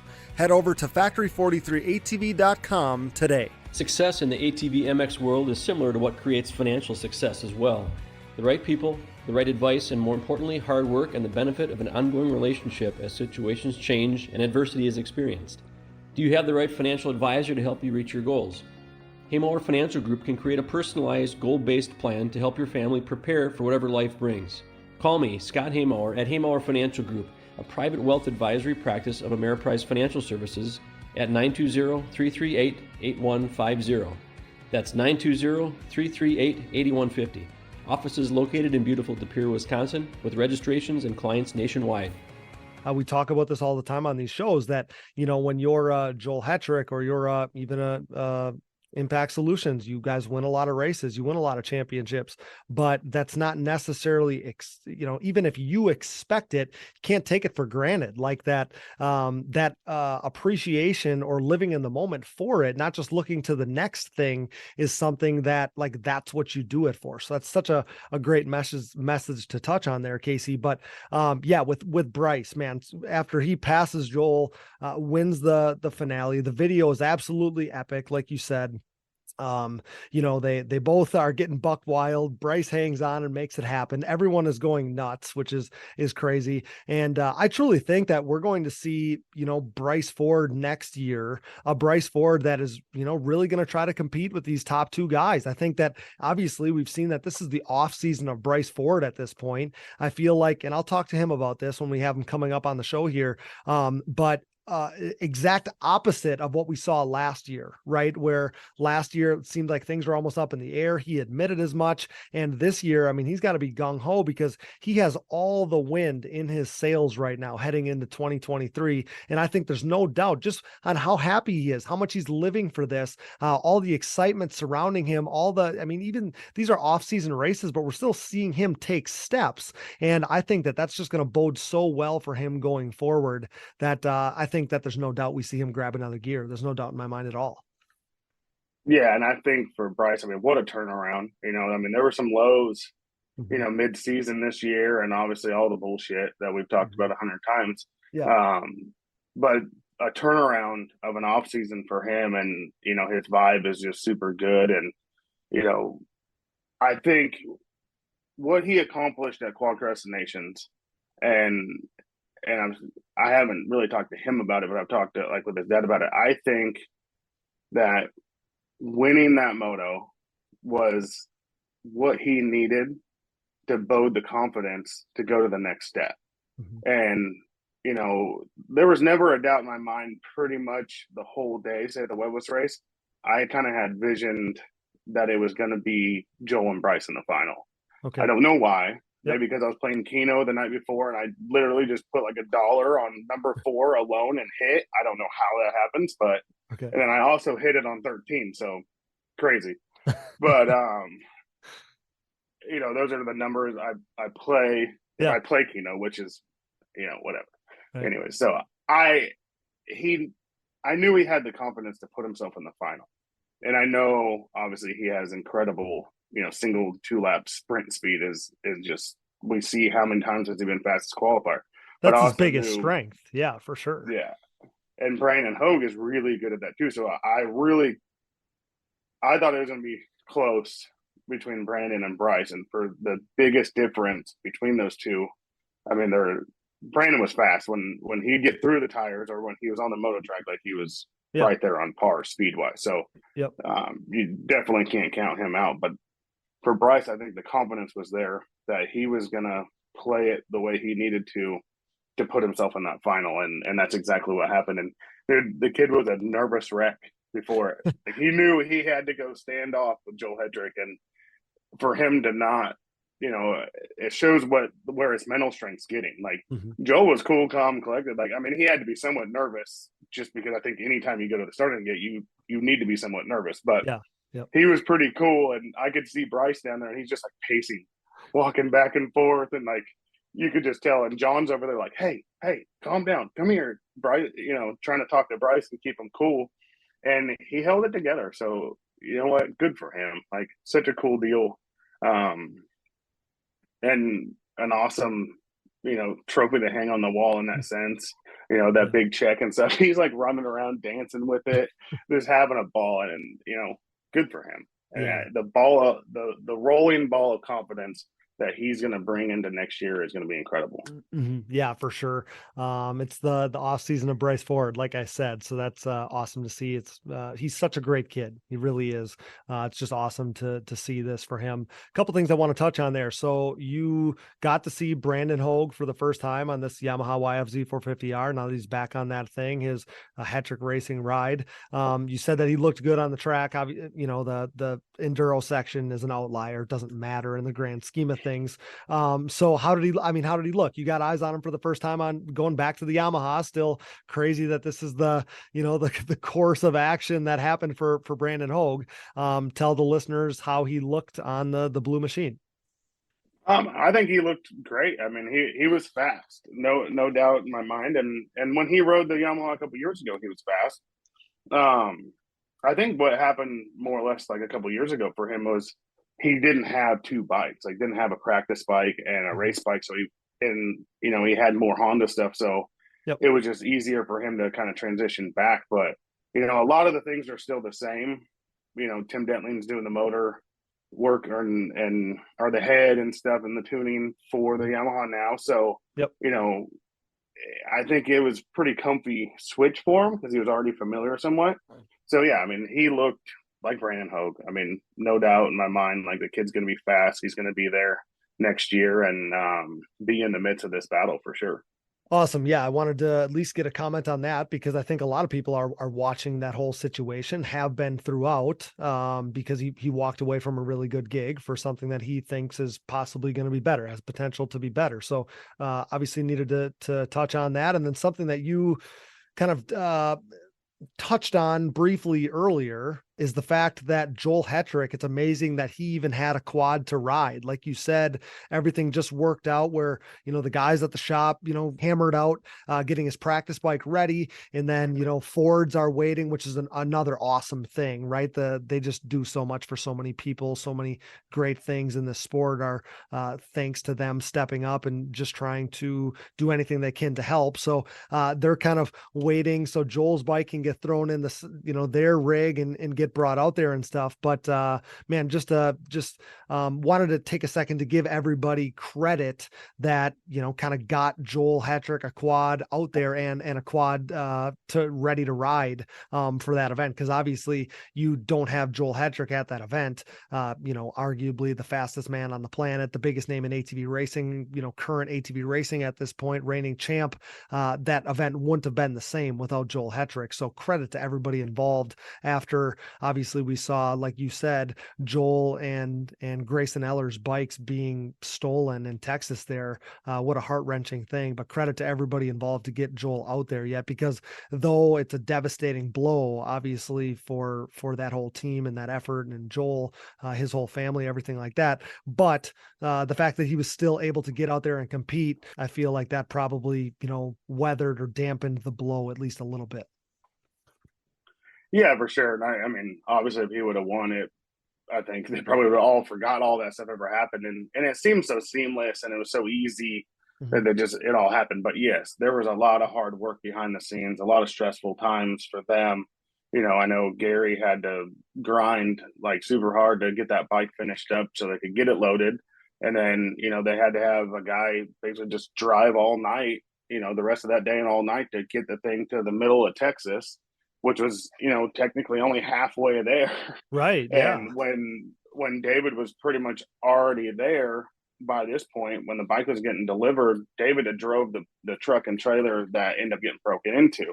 Yeah. So, lots of hard work. And, I think you kind of nailed it, or I know you nailed it like perfect on, giving the shout out to what really went on behind the scenes. It looked like it was all easy from the front, but it was definitely a lot of hard work. Well, I think that's why I wanted to comment on it is, Joel Hetrick just ends up at the event and he's riding a Phoenix Racing Yamaha, but at the same time, like you said, so much goes into it to make that happen. I just didn't want to overshadow the fact that, a lot of people and a lot of work had to go into getting this machine out there and getting it ready and all these things. So that's amazing, but it's also like, it's mind blowing as to that whole thing happening, right? Like, if I was able to kind of read through the pictures and stuff, I mean, did they really like drag a car out of the way to get the back of that trailer open? And then there was other quads in there. Wasn't Brad Riley's quad in there as well? And that thing didn't end up getting taken, but the Phoenix Racing quads did. I mean, just there's so much surrounding that whole deal that's like, man, how does that happen? Yeah, it was crazy. So Galata's bikes were in there too. So there was two of Galata's bikes in there, and they were in the very front of the trailer. And then there was, I believe it was Grayson's bike, and then Joel's bike, and then Brad Riley's. Yeah. But Brad brought a Honda, Yep. and he didn't have the tether in the kill cord or the kill switch. Okay. And so from theories and talking with David, obviously David's seen the whole scene firsthand, so he could see what had happened. Yeah. They drug Brad's bike out and tried to start it. It wouldn't start, so they went to the next one, had a key in it with a tether. They turned the key, fired the thing up, and took off. They grabbed the next one, which David's seen the video. I've never seen the video, but so it's very obvious. Like, this is what ended up happening. They grabbed Grayson's bike. So there is a surveillance video of this whole thing, though. Yeah, from what I've been told. Got it. Okay. Go ahead. But you can't tell who they are. Of course, and yeah. And they got the license plate of the vehicle that pulled the vehicle out of behind the trailer so they can get it open. Yeah. But that vehicle was stolen also. So they got no info on who they were. The actual criminals. Got it. But so then they pulled Grayson's out, and so they took off on Grayson's, took off on Joel's. There was 3 guys. And then someone had to drive the vehicle that they were in. So they took off in that and just left the trailer, everything wide open. David come out in the morning to leave and walks out to his trailer that the door's open, bike sitting outside. His boots and gear were all sitting on the Nerf bar. Like, they didn't take anything else but just those 2 bikes and were gone. That's crazy. So obviously that's all of our biggest fears, right? Like, typically, I've always tried to back up to one of the light poles, right? But that's always obviously not always an option. So you'd park with a vehicle, right outside that door. So to think that they towed vehicle out of the way and they're trying to start these quads and all these things, to think about like the noise, and that's such a ballsy thing. It's such a crazy thing to wrap your head around. So that's my biggest fear. I can't imagine David walking out and seeing this, right? I mean, that's just blows my mind. So, when I'm seeing the pictures and I'm trying to make sense of this, I'm like, well, like, it seemed a little fishy, like an inside job or something, being that those are the quads that were stolen, but it makes perfect sense now. The fact that, Brad Riley's tether wasn't in his Honda was probably what saved that quad from being stolen. And that's a crazy thing to think about. Obviously good fortune for him, terrible fortune for the Phoenix Racing guys and on all of us on Yamahas. I mean, that's probably the reality of it. Yeah. And it's not like, we know how hard it is to get parts and components to build machines. And that's when David called me, he's like, hey, get some shocks on order. And I'm like, that's what you're worried about right now? He's like, well, I just know how hard it is to get everything. Like, this is the day it happened. And he's like, it is what it is. Like, obviously he's pissed and bummed out. That was Joel's actual championship quad. They're going to ride it for this race, and then they're going to put it in the shop on display. And so, you can build another one or you can make another one look just like that one, but you still know that that's not the championship quad. So that really sucks. Yeah. But yeah, he's just like, whatever, like we got to move forward. The world doesn't stop turning because this happened and we're going to go. And so he's like, I know how hard it is to get stuff. So let's just get everything started on order and start moving forward right now. I mean, he handled it well. I'll give him that. Like when he called me, I was like, what? Why are you calling me when you have all this going on? But now, knowing why he called me, not like, why are you calling me in a bad way, but like, I didn't think I was the first person on his list to call and tell what happened. There was plenty of other people that were, I'm sure, blowing him up. And, I figured I'd just wait and call him later that night or whatever and talk to him about it once everything kind of went simmered down. But I think it was like noon or so when he called me. Geez. I mean, so this is the thing I think about in these scenarios. And obviously, thieves are the lowest of the low, right? But, and obviously they wouldn't probably know this, but it's like, and obviously, like I've seen quads that are spray bombed, spray painted all black. You can tell it's a stolen quad. I've seen that, but it's like, what do you do with the thing? What can they do with it? Because anybody that knows anything, if they see this quad, even if it's spray bombed, there's stuff on that quad, there's parts on that quad that like you can't even buy. Right. So, I mean, it's like, what do you do with the thing unless you part it out? And even then, when some of these parts become available, you're going to be like, okay, well, you can't buy that, or there's specific things to Joel Hetrick's quad. So it's like, in my mind, it's like either the thing's gotta sit under a tarp for 20 years, or, I mean, eventually this thing's going to show up. Like, it's not just somebody's TRX or somebody's YFZ that got stolen. It's a quad and parts that like aren't going to be mistaken as anybody else's. So I'm really curious to see how this is going to play out. I mean, they're probably just doing wheelies down the streets in Amarillo right now, like thinking nothing of it. And then someone's going to come by one day and see it, or they're going to get pulled over and then they're going to run the van. And, obviously the cops are going to look at it and they may not know anything about quad racing, but they're going to look at it and go, okay, like this wasn't built for you to come ride wheelies down the street or whatever is going on. And it's going to surface. I think they're going to surface, or they're already in Mexico and we're never going to see it again. Oh, and that's true. If that happens, if that happens, crazy thing, Casey, that I've learned. I don't know if we got any live PD fans out there. I guess it's called On Patrol Live now. On Patrol, yeah, it's On Patrol Live. It's my, it's my Friday and Saturday night go-to, right? But you see, like nowadays, these guys, and they actually sometimes show like the inner city dudes like riding around on Banshees and dirt bikes and whatever, and they like have these policies that if it's on a motorcycle, like you can't, like the officers are instructed, like it's a policy in their districts, you can't chase them. So as a safety thing for them and other people. So it's wild. It's just so crazy to me. I can't believe we're talking about this, but it's crazy to me that like they just get free reign, kind of like they'll do laps around the patrol vehicles. It's wild how that happens. Like I can't wrap my head around that. Maybe it's because I'm from Wisconsin, in the Midwest here, but that's just wild to me. I can't make any sense of it. It's unbelievable, Cody. And this whole topic and a million other things that people are just allowed to get away with, we could definitely have on. We need to do the Digging Deep After Dark with Casey Greek or something. It's actually an idea that I've been thinking about, like trying to do it, but it's so tough because we're all trying to run a business, or we're all trying to do things, so you don't want to offend people. But maybe we'll put it behind a paywall, so there you go. Even if it's $1 just to hear us talk crap all day. Right. But On Patrol Live is awesome. That's our Friday and Saturday night, like church. I mean, it's insane. And then now Yellowstone's on Sundays, so there you go. We got that back, but it's addicting. It's a bummer, dude. And the thieves. I mean, come on, you guys. And I for anything want that bike to come back to Joel because. Number one, I mean, just because it needs to, but the sentimental value of that bike is worth more than what the bike is, in all honesty. To Joel and to David. I mean, David don't have a collection of motorcycles and accomplishments for no reason. Like those are sentimental to him, and I know he wanted that bike inside his little showroom that he's got in the front of the shop. So just a shitty deal all the way around.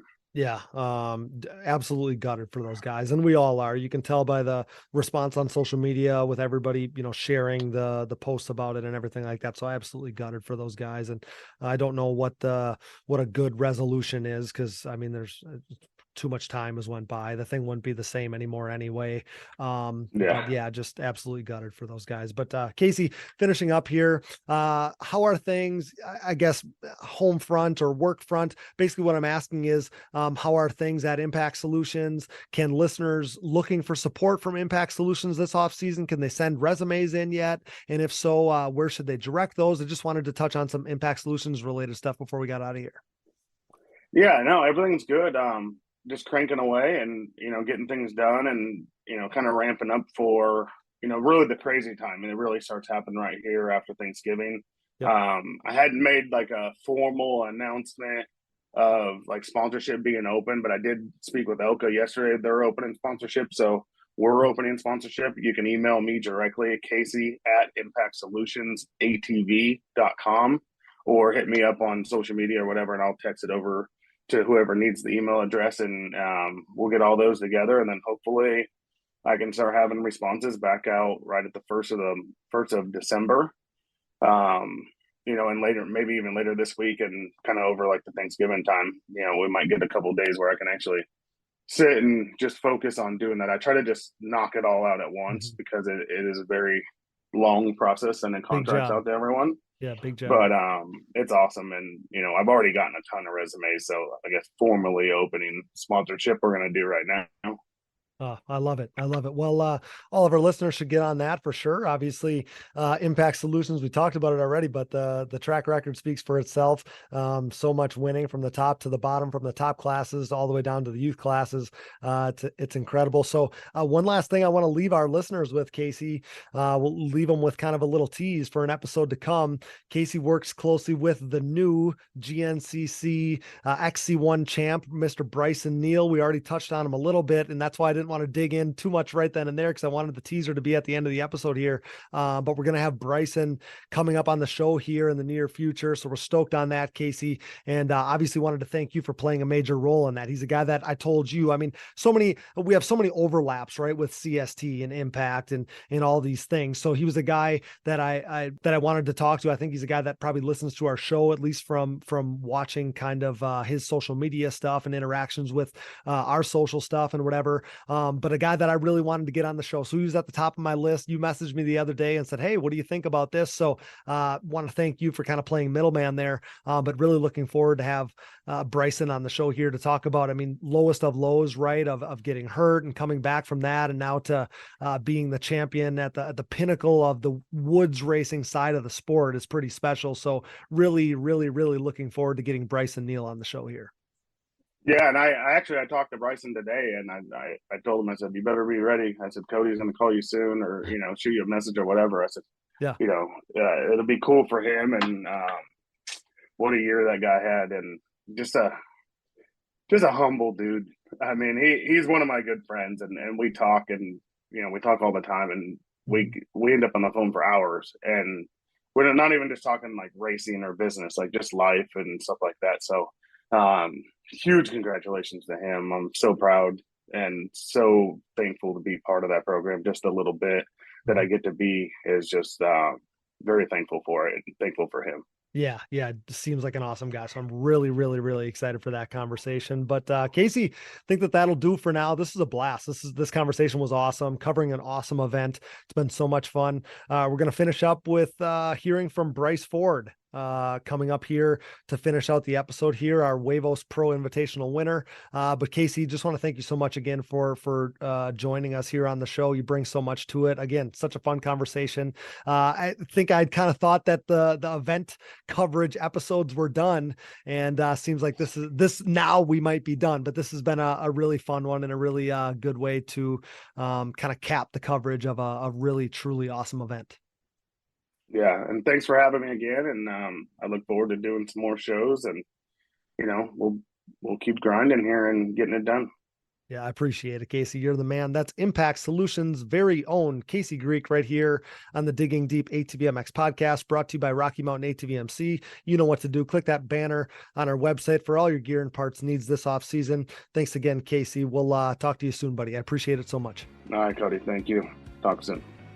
Insurance. It's not something everyone likes to talk about, but let's face it, if you race motocross, it's something you should have. Integrated Financial Concepts is an independent financial service and insurance firm who offers moto-friendly insurance and helps out riders like Nick Janusa, Jeffrey Rastrelli, and Joel Hetrick gain confidence on the track. With their unique Safe to Race and Safe to Ride programs, if you qualify, they have the ability to offer life insurance with living benefits to those who ride. With these living benefits, you may have the ability to access a portion of your life insurance policy while you're still living for things like cancer, heart attack, stroke, or chronic illness. They can also help with many other things, such as home, auto, motorhome, and trailer insurance, as well as college planning, special needs planning, payroll processing, as well as group health benefits for your business. So whether something happens on or off the track, Integrated Financial Concepts has you covered. With their complimentary one-on-one appointments, what are you waiting for?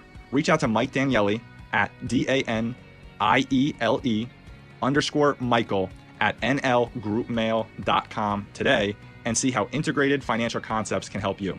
Living benefit riders are supplemental benefits that can be added to a life insurance policy and are not suitable unless you have the need for life insurance. Riders are optional and may require additional premium and may not be available in all states or on all products. This is not a solicitation for any specific insurance policy.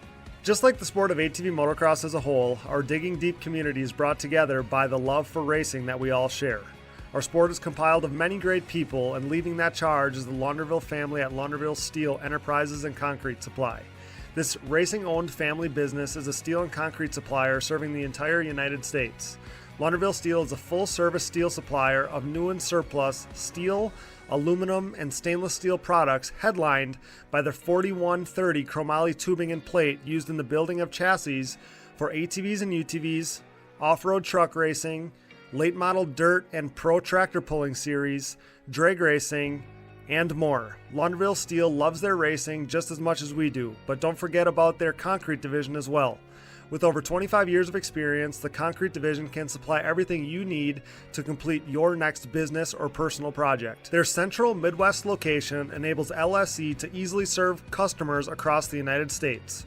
For a quote, additional info, answers to more of your questions, or to talk a little racing, head over to laundervillesteel.com or give them a call today. We are proud to be partnered with yet another racer-owned company. Thank you, Launderville Steel Enterprises and Concrete Supply. Here at Digging Deep, we have an obvious passion for ATVs and pridefully enjoy sharing the sport's history.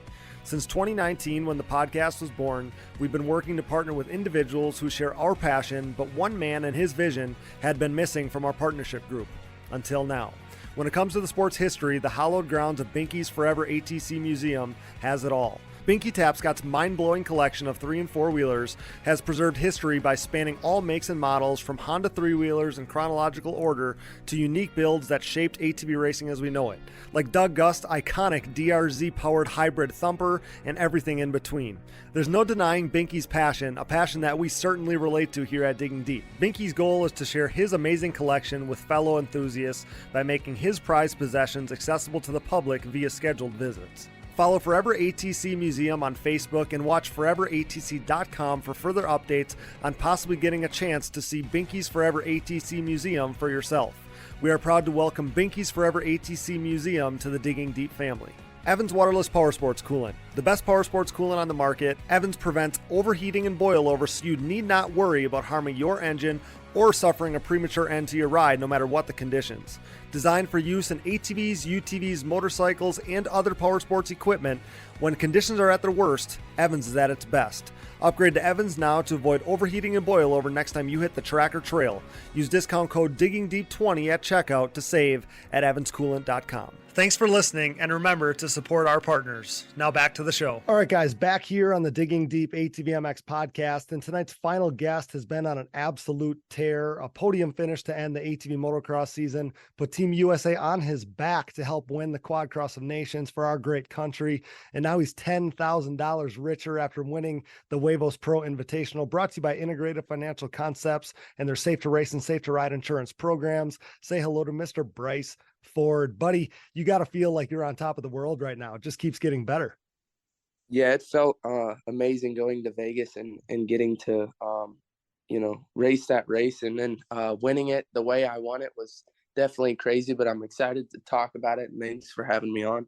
Yeah, I always love having you, pal. But yeah, the race looked amazing. That final was something else. The video is epic. It'll live on forever. So we all know about that last lap pass to beat out Joel Hetrick, and we'll get into that, of course. But take me through your thoughts when you show up to this thing. You see the track, you see the enduro section.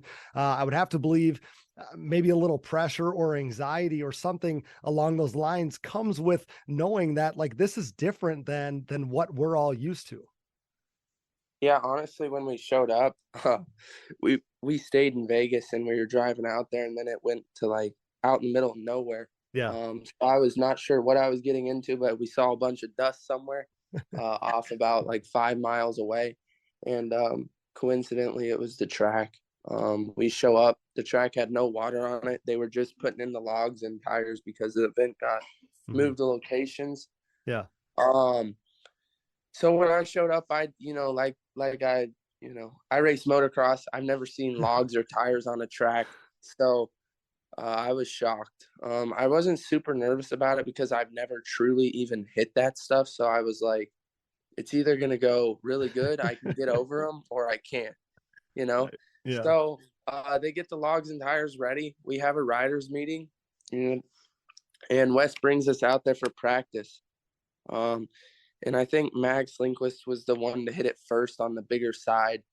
He struggled for a minute, and I was like, I'm glad I didn't go first because Max, he's a great motocross racer, and I feel like our IQ and like motocross skill is very similar. So to see him struggle, I was like, this might be a little bit harder than I anticipated. I went up. I couldn't get over it at first. It took me 5 tries. I had to get off, push the bike back, dump the clutch again. We saw some videos. Yeah, I ended up getting over it. And then they ended up filling it in a little bit to make it a little easier. In which that was on the left side. And I got a little excited once I got over the first tires and later in practice, and I like seat bounced a log and my front end started diving and I endoed. And I was the only one to wreck on the day, but hey, it was all fun. And then I don't want to go into too much yet, but yeah, it was crazy when I first showed up. I didn't know what to expect. And then I saw those big tires. Like I said, it wasn't truck tires. It was like off-road vehicle sized tires. So they were big for sure. Yeah. So for me, that type of stuff is what causes stress for me, is like not knowing exactly what it's going to be like. So I kept thinking, if I was in your shoes, like, man, I think I would have been nervous. I love your mindset, and that probably explains why you're who you are and why you're as good as you are. Is it's kind of like, man, I don't know why I should be nervous. You know what I mean? But for me, it like, I have this thought of like, man, I'd just be worried, like, man, I don't know how to do this. I don't know how to necessarily navigate it. This is all new. I don't want to make a fool of myself, all these things. And yeah, it's funny how it all worked out. But at the same time, I mean, there's no real pressure. It's not like an ATV motocross national for all the marbles, right? It's not your job. So, it's a one-off fun event. And Casey told us, like, and we know the event changed locations and all that stuff. We got into that with Wes and Casey, but Casey told us you weren't even sure you were going to go to this thing as it kind of got closer to happening. Yeah, no, for sure.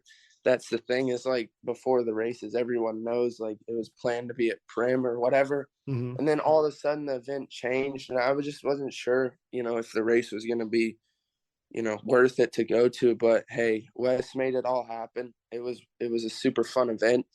And, to get the opportunity to race for $10,000 for me is something I've seen before in past years for other pros, but I've never got the opportunity to race. So yeah, to be able to, get invited to something like that and honestly win the event, it was really special to me. Like you said, it's not like an ATV race. It was a little bit different. For me, it should have been more pressure because money is, at the end of the day, I feel like, what really pushes me in racing.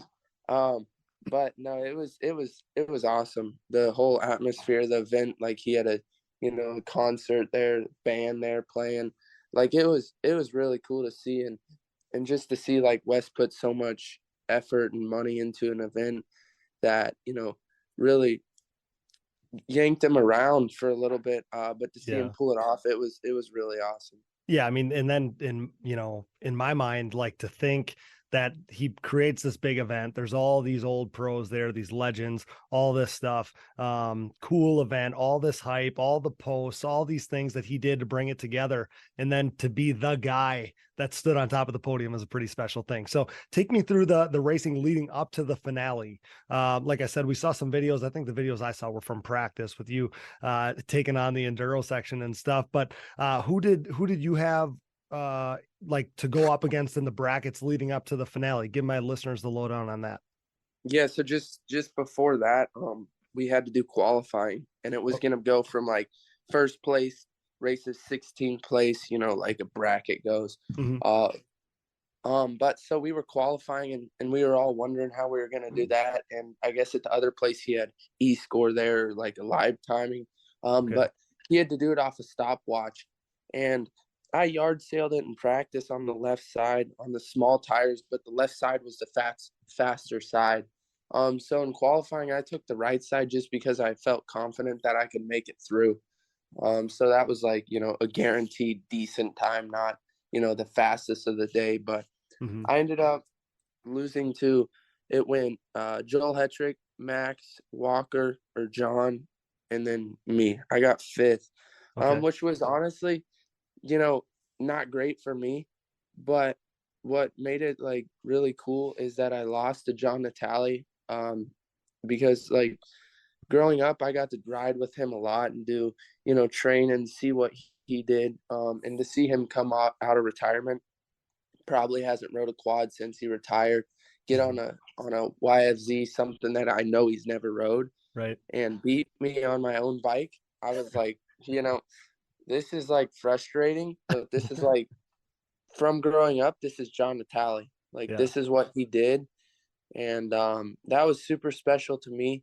It really sucked that we didn't get to race each other, but it would have been super cool if we would have went like I would have got first or he would have got first and we would have raced in the final. But so I qualified fifth.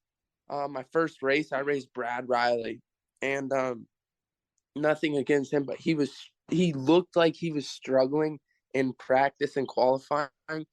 And yeah, we line up at the log on the first one. I come out ahead on the after the tire section, and I take an outside line just to try it. Next thing I know, like he straight up was in front of me, but I had the momentum and I passed him again. And he stayed there the whole time. I was going, you know, a good pace, a pace that I thought, you know, was fast enough, and it wasn't. He was there the whole time. So, you know, I won by a couple seconds in that one. And then in my second race, I had to race Max. And if you were there, you would have seen how crazy that was. He got to race Jeremy Ladone. We heard it was wild. Yeah. Yeah. And like, I know there's like me and Max are big competitors, but honestly, like an event like that, it was sort of like the nation's thing for me. You know, I really want to see the motocross guys do good. Pulling for your guys, of course. Yeah, Max starts, he stalls it on the tire or something, and he catches up a little bit, and then they get back through for the second lap. He flies over the front. He loses another 10 seconds probably. Last turn, he makes an insane pass, which was awesome. So we got to race each other. I got a decent, you know, jump through the first set of logs and pretty much just rode consistent on the motocross part, and was just like the logs were make or break. Like if you didn't make it through the logs and tires, you were in trouble. So I just made it through those good twice, and ended up beating him. And then pretty much going into it was Walker and John, and I was like, you know, hopefully I get to race John, but also Walker Fowler to me is like the Chad Weenan of GNCC. So of course that's a big deal. So Walker won, and I was pretty much like, if you beat him, you know, it like you don't have anything to lose. So, you know, I knew it was going to be tough for sure. He was leading me. He was beating me for the first lap of the race. And I'll tell you what, I was getting roosted with those rocks, and I wasn't like mad at him or anything, but I was I was heated that I was getting hit, you know, It's and aggravating. that roost, yeah, because Yeah. it was a little chilly there, and the roost like honestly hurt pretty bad, and I was like, all right. And then I ended up catching him, and in the second lap he made a mistake in the log part. Okay. So I ended up passing him and getting the win there. And then just sitting on the gate for Joel's race, you know, it's like, it is what it is. You know, this is Joel Hetrick. I know he's going to hit the tires as fast as he can. Yeah. People probably, you know, I don't know what they think about me, but I'm going to wreck trying to do it. So we go up the first time. He takes the better side because he was the fastest racer. Okay. He took the left side. He got through him. On the right side, I had a brain fart, and I just ran straight into the tires, but somehow popped my way over. And then on the second lap, he was in front of me, and I guess he made a mistake. I saw in the video. And I pretty much got over the first log and dumped the clutch, shot over the tires, almost went over the front, dumped the clutch again, held the gas, almost fell off the back. Yeah, almost did a Superman. Yep. Yeah, pretty much. And then once I got through there, I looked back and I really didn't hear anyone around me. So I was like, am I like, you know, like confused, or is he like way in front of me, or what's going on? I look back, I don't hear anyone. Next thing I know, I turn the next corner and it's a long straightaway. And like there's multiple people that cheer me on, standing on the track, like go slow, like be smart, because something happened. And I'm like, wow, you know, like this is really kicking in. Next thing I know, I look down and my heat light's on. My radiator had a hole in it all day, and we were just adding coolant. But I was like, no, please don't, you know, overheat or anything. Oh gosh. But pretty much I made it through, and I won the race. And then, you know, I've always thought about like a celebration when I win, but I just went to pulling the front brake in and holding the throttle. Yeah, and I love it. Those mud tires were throwing some powder around. Yeah, but no, it was insane. Just to, you know, be around all those people and the legends of that race. You know, John Natale, Walker Fowler, just all of them, Brad Riley, everyone there. It was awesome. I would never, you know, if I got the opportunity to race that event again, or if we could make it happen, that would be super cool. And to see if we could get even more racers there. I know originally that was the plan, but it didn't work out. But yeah, it was insane for me. Earlier that day, I was at the Bellagio and I won $3,000 on a slot machine. So we started the day out good. My head was good. So pretty much in one day I made $14,000. Nice. So if we ever have a race in Vegas, you best bet I'll be there. I love it. What a perfect day for you, man. But yeah, that last lap pass on Joel Hetrick and the video that goes along with it, that's something that will never be forgotten. The full send in that section is amazing. And then the shots after the race of how hyped you are, and you can just see it in your face, right?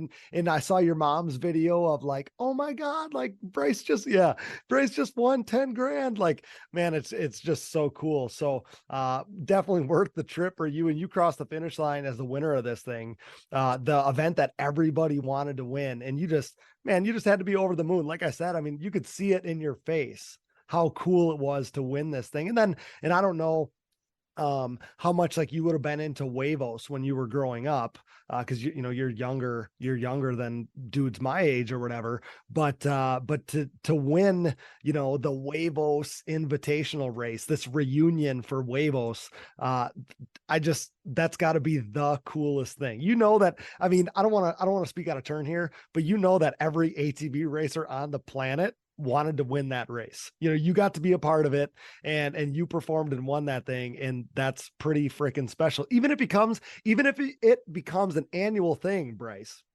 you won the first one. Just like we think about John Natale winning Daytona. He won the first one, and I always think about John Natale being, you know, Daytona, like that's a legendary thing for him. So let me tell you something real quick. I heard that he might come out of retirement, and you know, that would be super cool. But hey, if he comes out of retirement, I bet he might win Daytona. That dude, I'll tell you right now, Cody, that dude, like, on my own bike that he's never rode, the suspension set probably way lighter than what he weighs. Yeah. He looked really good. Dude, he's a And, like, monster. He's a monster. Like I was blown away. And John used to not be, you know, really like super smooth with the bike, but like, you know, he's matured and he's changed a little bit. Like he lets the bike flow a little bit more. Okay. So I was really impressed, honestly. Like if he came back, I would love to see it. And like, I would love to, you know, honestly ride with him a little bit in the off season. But yeah, like you said about Daytona, I don't doubt if that dude comes back if he doesn't win it. I think I said to Wes earlier on this episode that, you know, we always hear about Joe Bird saying he's coming back, he's coming back, he's coming back. John Natale, he's quiet about it and just shows up at a race like this on a quad that he's never ridden with 0 seat time and goes out and slays it. I mean, it's amazing. Yeah. Not that I would expect anything else from the guy, right? I mean, he's as legendary as it gets in our sport, but it's amazing. And the one thing I was going to say before, when you talked about riding with him growing up and looking up to him and all those things, there was a time where you were number 13. And I got to believe that was because, you know, John Natale was like a role model to you. Yeah, no, for sure. And that's like something like John's always been a role model to me. And it's not necessarily just on the track or on the bike. It's like him as a person, just like the way he treats everyone, you know, he's super nice to everyone. And just growing up around that, it's like, you know, really opened my eyes. And like, if it wasn't for the people, the younger kids, or, you know, the families at the races, it wouldn't be possible for the pros to race. So just things like that he taught me. And it's like, yeah, that dude's definitely a role model for me. And if I try to replicate anyone, it's him. Yeah, he's the man. So shoot me straight here. So we know that you won that money going into the day. You win that money by winning the Huevos Invitational race. So shoot me straight. How much money did you lose or whatever at the casino afterwards, or did you play it safe and didn't even risk it? You took your chips and had it out. No, so that's the thing, is like going that night, I think I had like 13 grand. And I think, because I can't play, so I told Izza what machines. Right, yeah. So she was pressing the button, but yeah, I went later that night and I played, or the next morning, and I won another $550, and then somehow got up to like $4 grand. But then I had some struggles. I got on roulette and I won some money, but lost some. But no, it was all good. After that race, though, I'm telling you, my throat and stuff is still like a little congested. There was so much dust there. Sure. But pretty much after we went back to Vegas and I just went to bed. But it made it pretty easy to go to bed knowing that, you know, I went to this event for fun, and to win the 10 grand, that's, like I said, something I've never got the opportunity to do. So to win that, it was special. And yeah, really everything like Wes Miller did for that event. He had an awesome group of people, an awesome crew to get that thing live streamed. You know, a really good announcer. Like everything about the event was awesome. And I got to give it off to, you know, Ian for the graphics. I don't know if you saw my dude, graphics, so sick. I was gonna comment on that before, because if not, you know, the rocks hurt, but it also like hurt me to think about that quad getting hit by the rocks, because that thing looks so cool. No, that's what hurt me when I flipped the thing in practice. I was like, no, the graphics.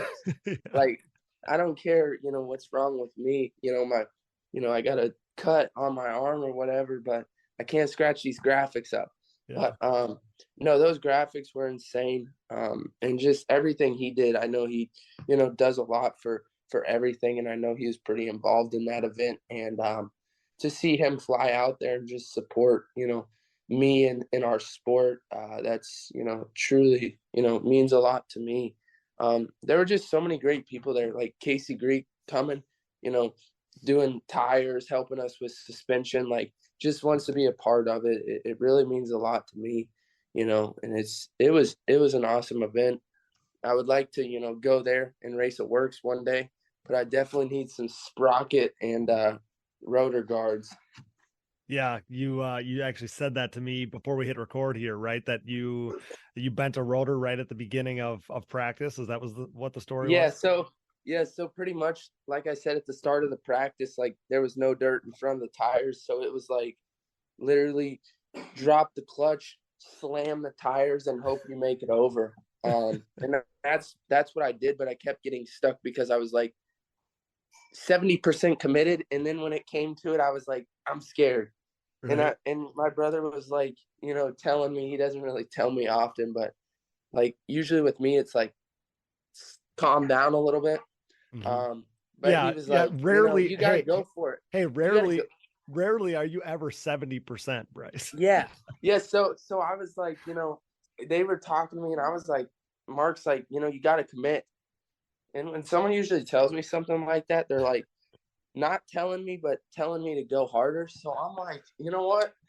I'm either going to wreck on this run and practice or get through it. And I made it over the big tires, but next thing I know, I press on my rear brake pedal and I have no brakes. And I'm like, oh God. Because at this event, it was like practice, qualifying race. Like there was not much of an intermission because it wasn't, you know, 30-minute long motos. Right. But Casey took the bike back. Mark wasn't, you know, too big on that. But I was like, it was pretty important. This track, you know, is really high speed and the sharp turns.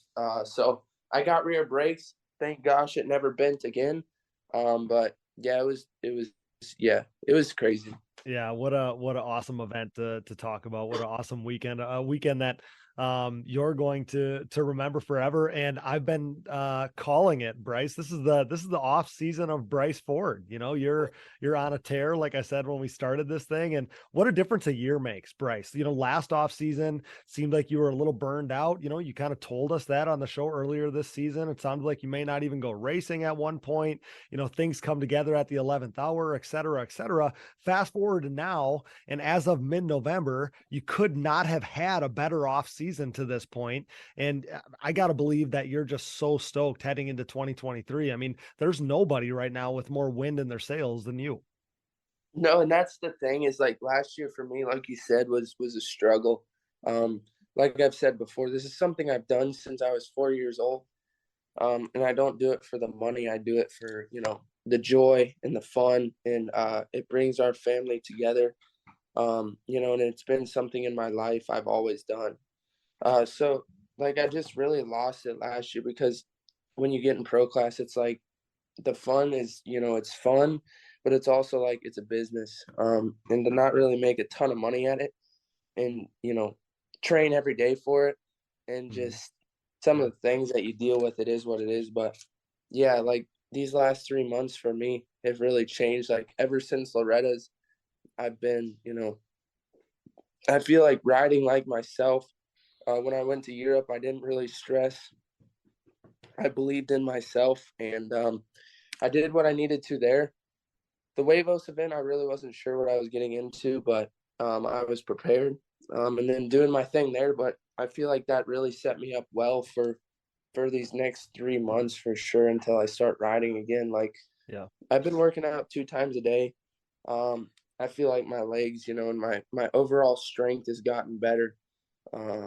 So I just have a lot of, you know, motivation right now and feel to be better. And that's what, you know, I need to do to be able to catch Chad and Joel. It's just stay consistent because last year, I'll tell you, I was at 0. I started 3 weeks before Daytona and I wasn't in good shape, you know, and then I got decent shape. I pulled a good start and I was like, oh my God, you know, this is like, you got to ride it out no matter how tight your arms get. Yeah. Everything, you know, the whole situation, you better push the whole time.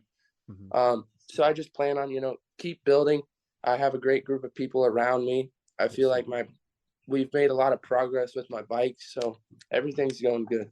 Yeah, and it's cool to see, and I'm so glad that it's come back around. And the more you perform like this, you know, the more, you know, dollars are going to be able to be made by you doing this thing, riding your 4-wheeler for a living. But the one thing I do want to comment on before letting you get out of here is I know how, you know, it's not more than money for you in the sense that you need, you know, a person needs to be able to make money to survive kind of thing. But at the same time, it's more than money for other people. And what I mean by that is the way that you're going about your business and showing these other people in the sport and these kids, and the way that you're leading by example, you're planting seeds. There's a trickle down effect that comes from that. And there's so many young kids out there that are, Bryce Ford fans, because it's almost like they look at you like you're one of them. You don't look like you're that much older than them. In reality, you're really not. So, there's so much trickle down effect there. You're doing so much good for the sport with what you're doing right now, just by who you are. I've said this to you every time you've come on the show recently, but you just got to keep doing you, and everything's going to fall into place, whether that's money wise, opportunity wise. I mean, everything you're doing right now is so spot on. We're so proud of you, but you just got to keep slaying it, and everything's going to fall into place. Cause like you said, I can't imagine that there's a better group of people surrounding anybody out there in the sport right now. You have the best support group in the ATV racing world. I truly believe that. No, that's for sure. And I really appreciate you saying that about like the younger generation. And that's something that, I want to be better about.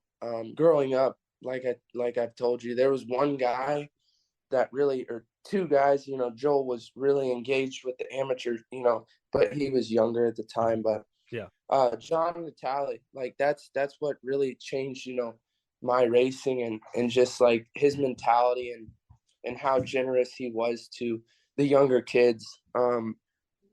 That's what, pushes me. And it's not even like I'm trying to be, different to the kids. Like these kids are the future of our sport. And I was there one day, and like I can name off 85% of the racers in those youth classes, because like I told you, that's what keeps the sport going. And those are, that's a big deal.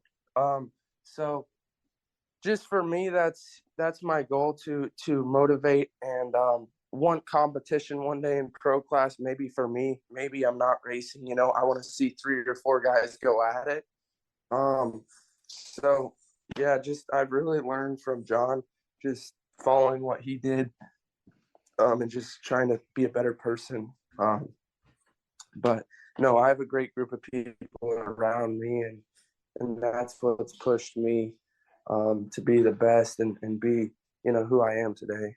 Yeah, buddy. Well, you gotta just keep it up, because you're slaying it right now. So lastly, the celebrating continues for your family. Your brother got married to his lovely wife, Erica, this past weekend. How did the wedding go down there? It was awesome. I was in the wedding, but it was, I was writing a speech for my brother, and he sort of said it, but I won't go into detail. Like we've done a lot of things together. He said like he got pretty emotional at the Huevos thing, and the Europe, just seeing me win and all that, and to see like my brother get married. It's someone that I've done everything with the last 16 years in racing. It was emotional for me, but it's amazing. He got, he has a good wife now, and just someone that really pushes him to be a better person. So it was amazing. Just seeing them happy and celebrating them. That was, special for me to see him happy and her happy. So it was awesome. I really enjoyed it. And yeah, that was great. Yeah, I love seeing your relationship between you two, to see the pictures of him at the Huevos race and all that stuff. That's a pretty cool deal. Because you can tell how bad he wants it for you, that he's your biggest, no, for sure. He does. He's like your biggest cheerleader. Yeah, I love that. Yeah, no, for sure. And like I told you, like he came over to me and he was like, pretty much like, I got to commit. And I'm like, all right, I'll do it. I told my dad in that moment, when I was about to go, I was like, just go stand by those tires, because I don't know what's about to happen. Like, I don't know if I'm about to be 25 foot in the air and lawn dart this thing, but hey, we're going to try it. But yeah, Cody saved me at the Huevos thing. I borrowed his rear rotor.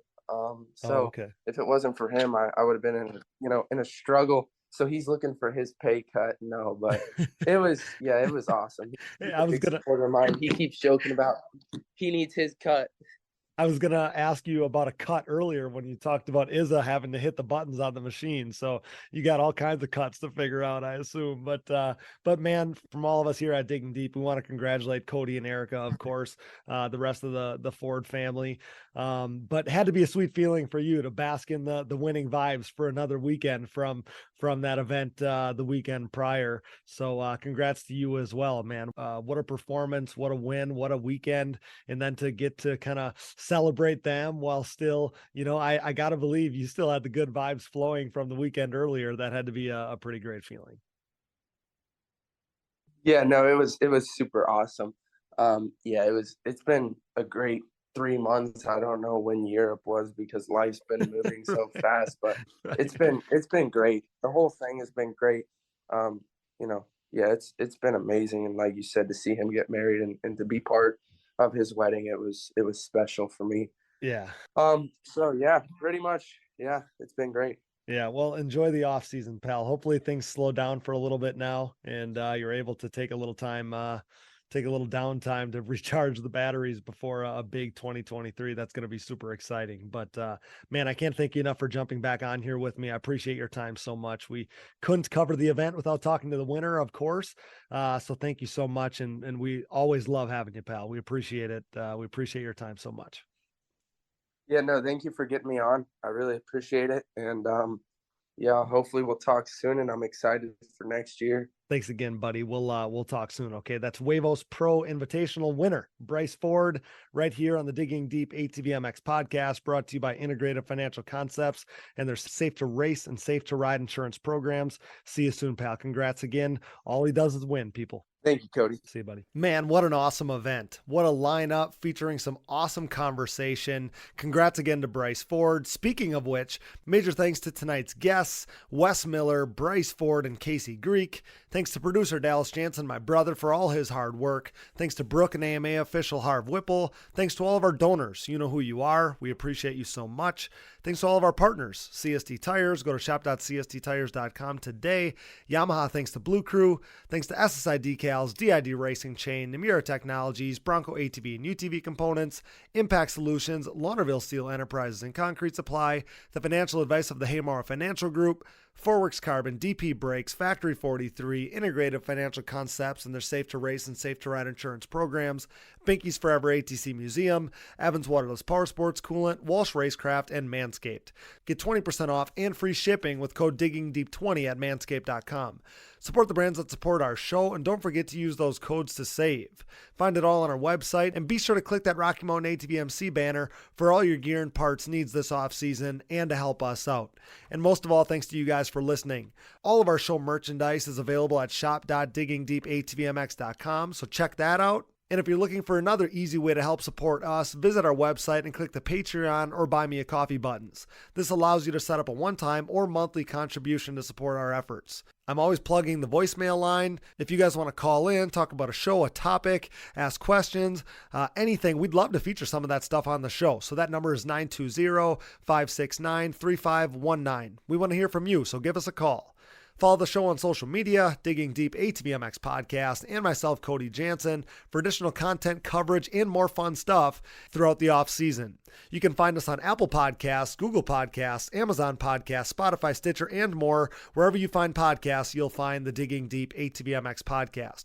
All episodes, additional podcast providers, sponsor links, and discount codes, show merchandise, fantasy info, and more can all be found on our website, diggingdeepatvmx.com, so check that out today. Be a friend, tell a friend, please download, subscribe, rate, review, and share. And with that, for Wes Miller, Bryce Ford, Casey Greek, Brooke Catherine, Dallas Jansen, and I'm your host, Cody Jansen. Thanks for listening to and making us the #1 podcast in ATV racing with nearly 186,000 downloads last month in 97 total countries. Until next time, thanks for joining us in Digging Deep with the Stars of ATV Motocross. See you next time.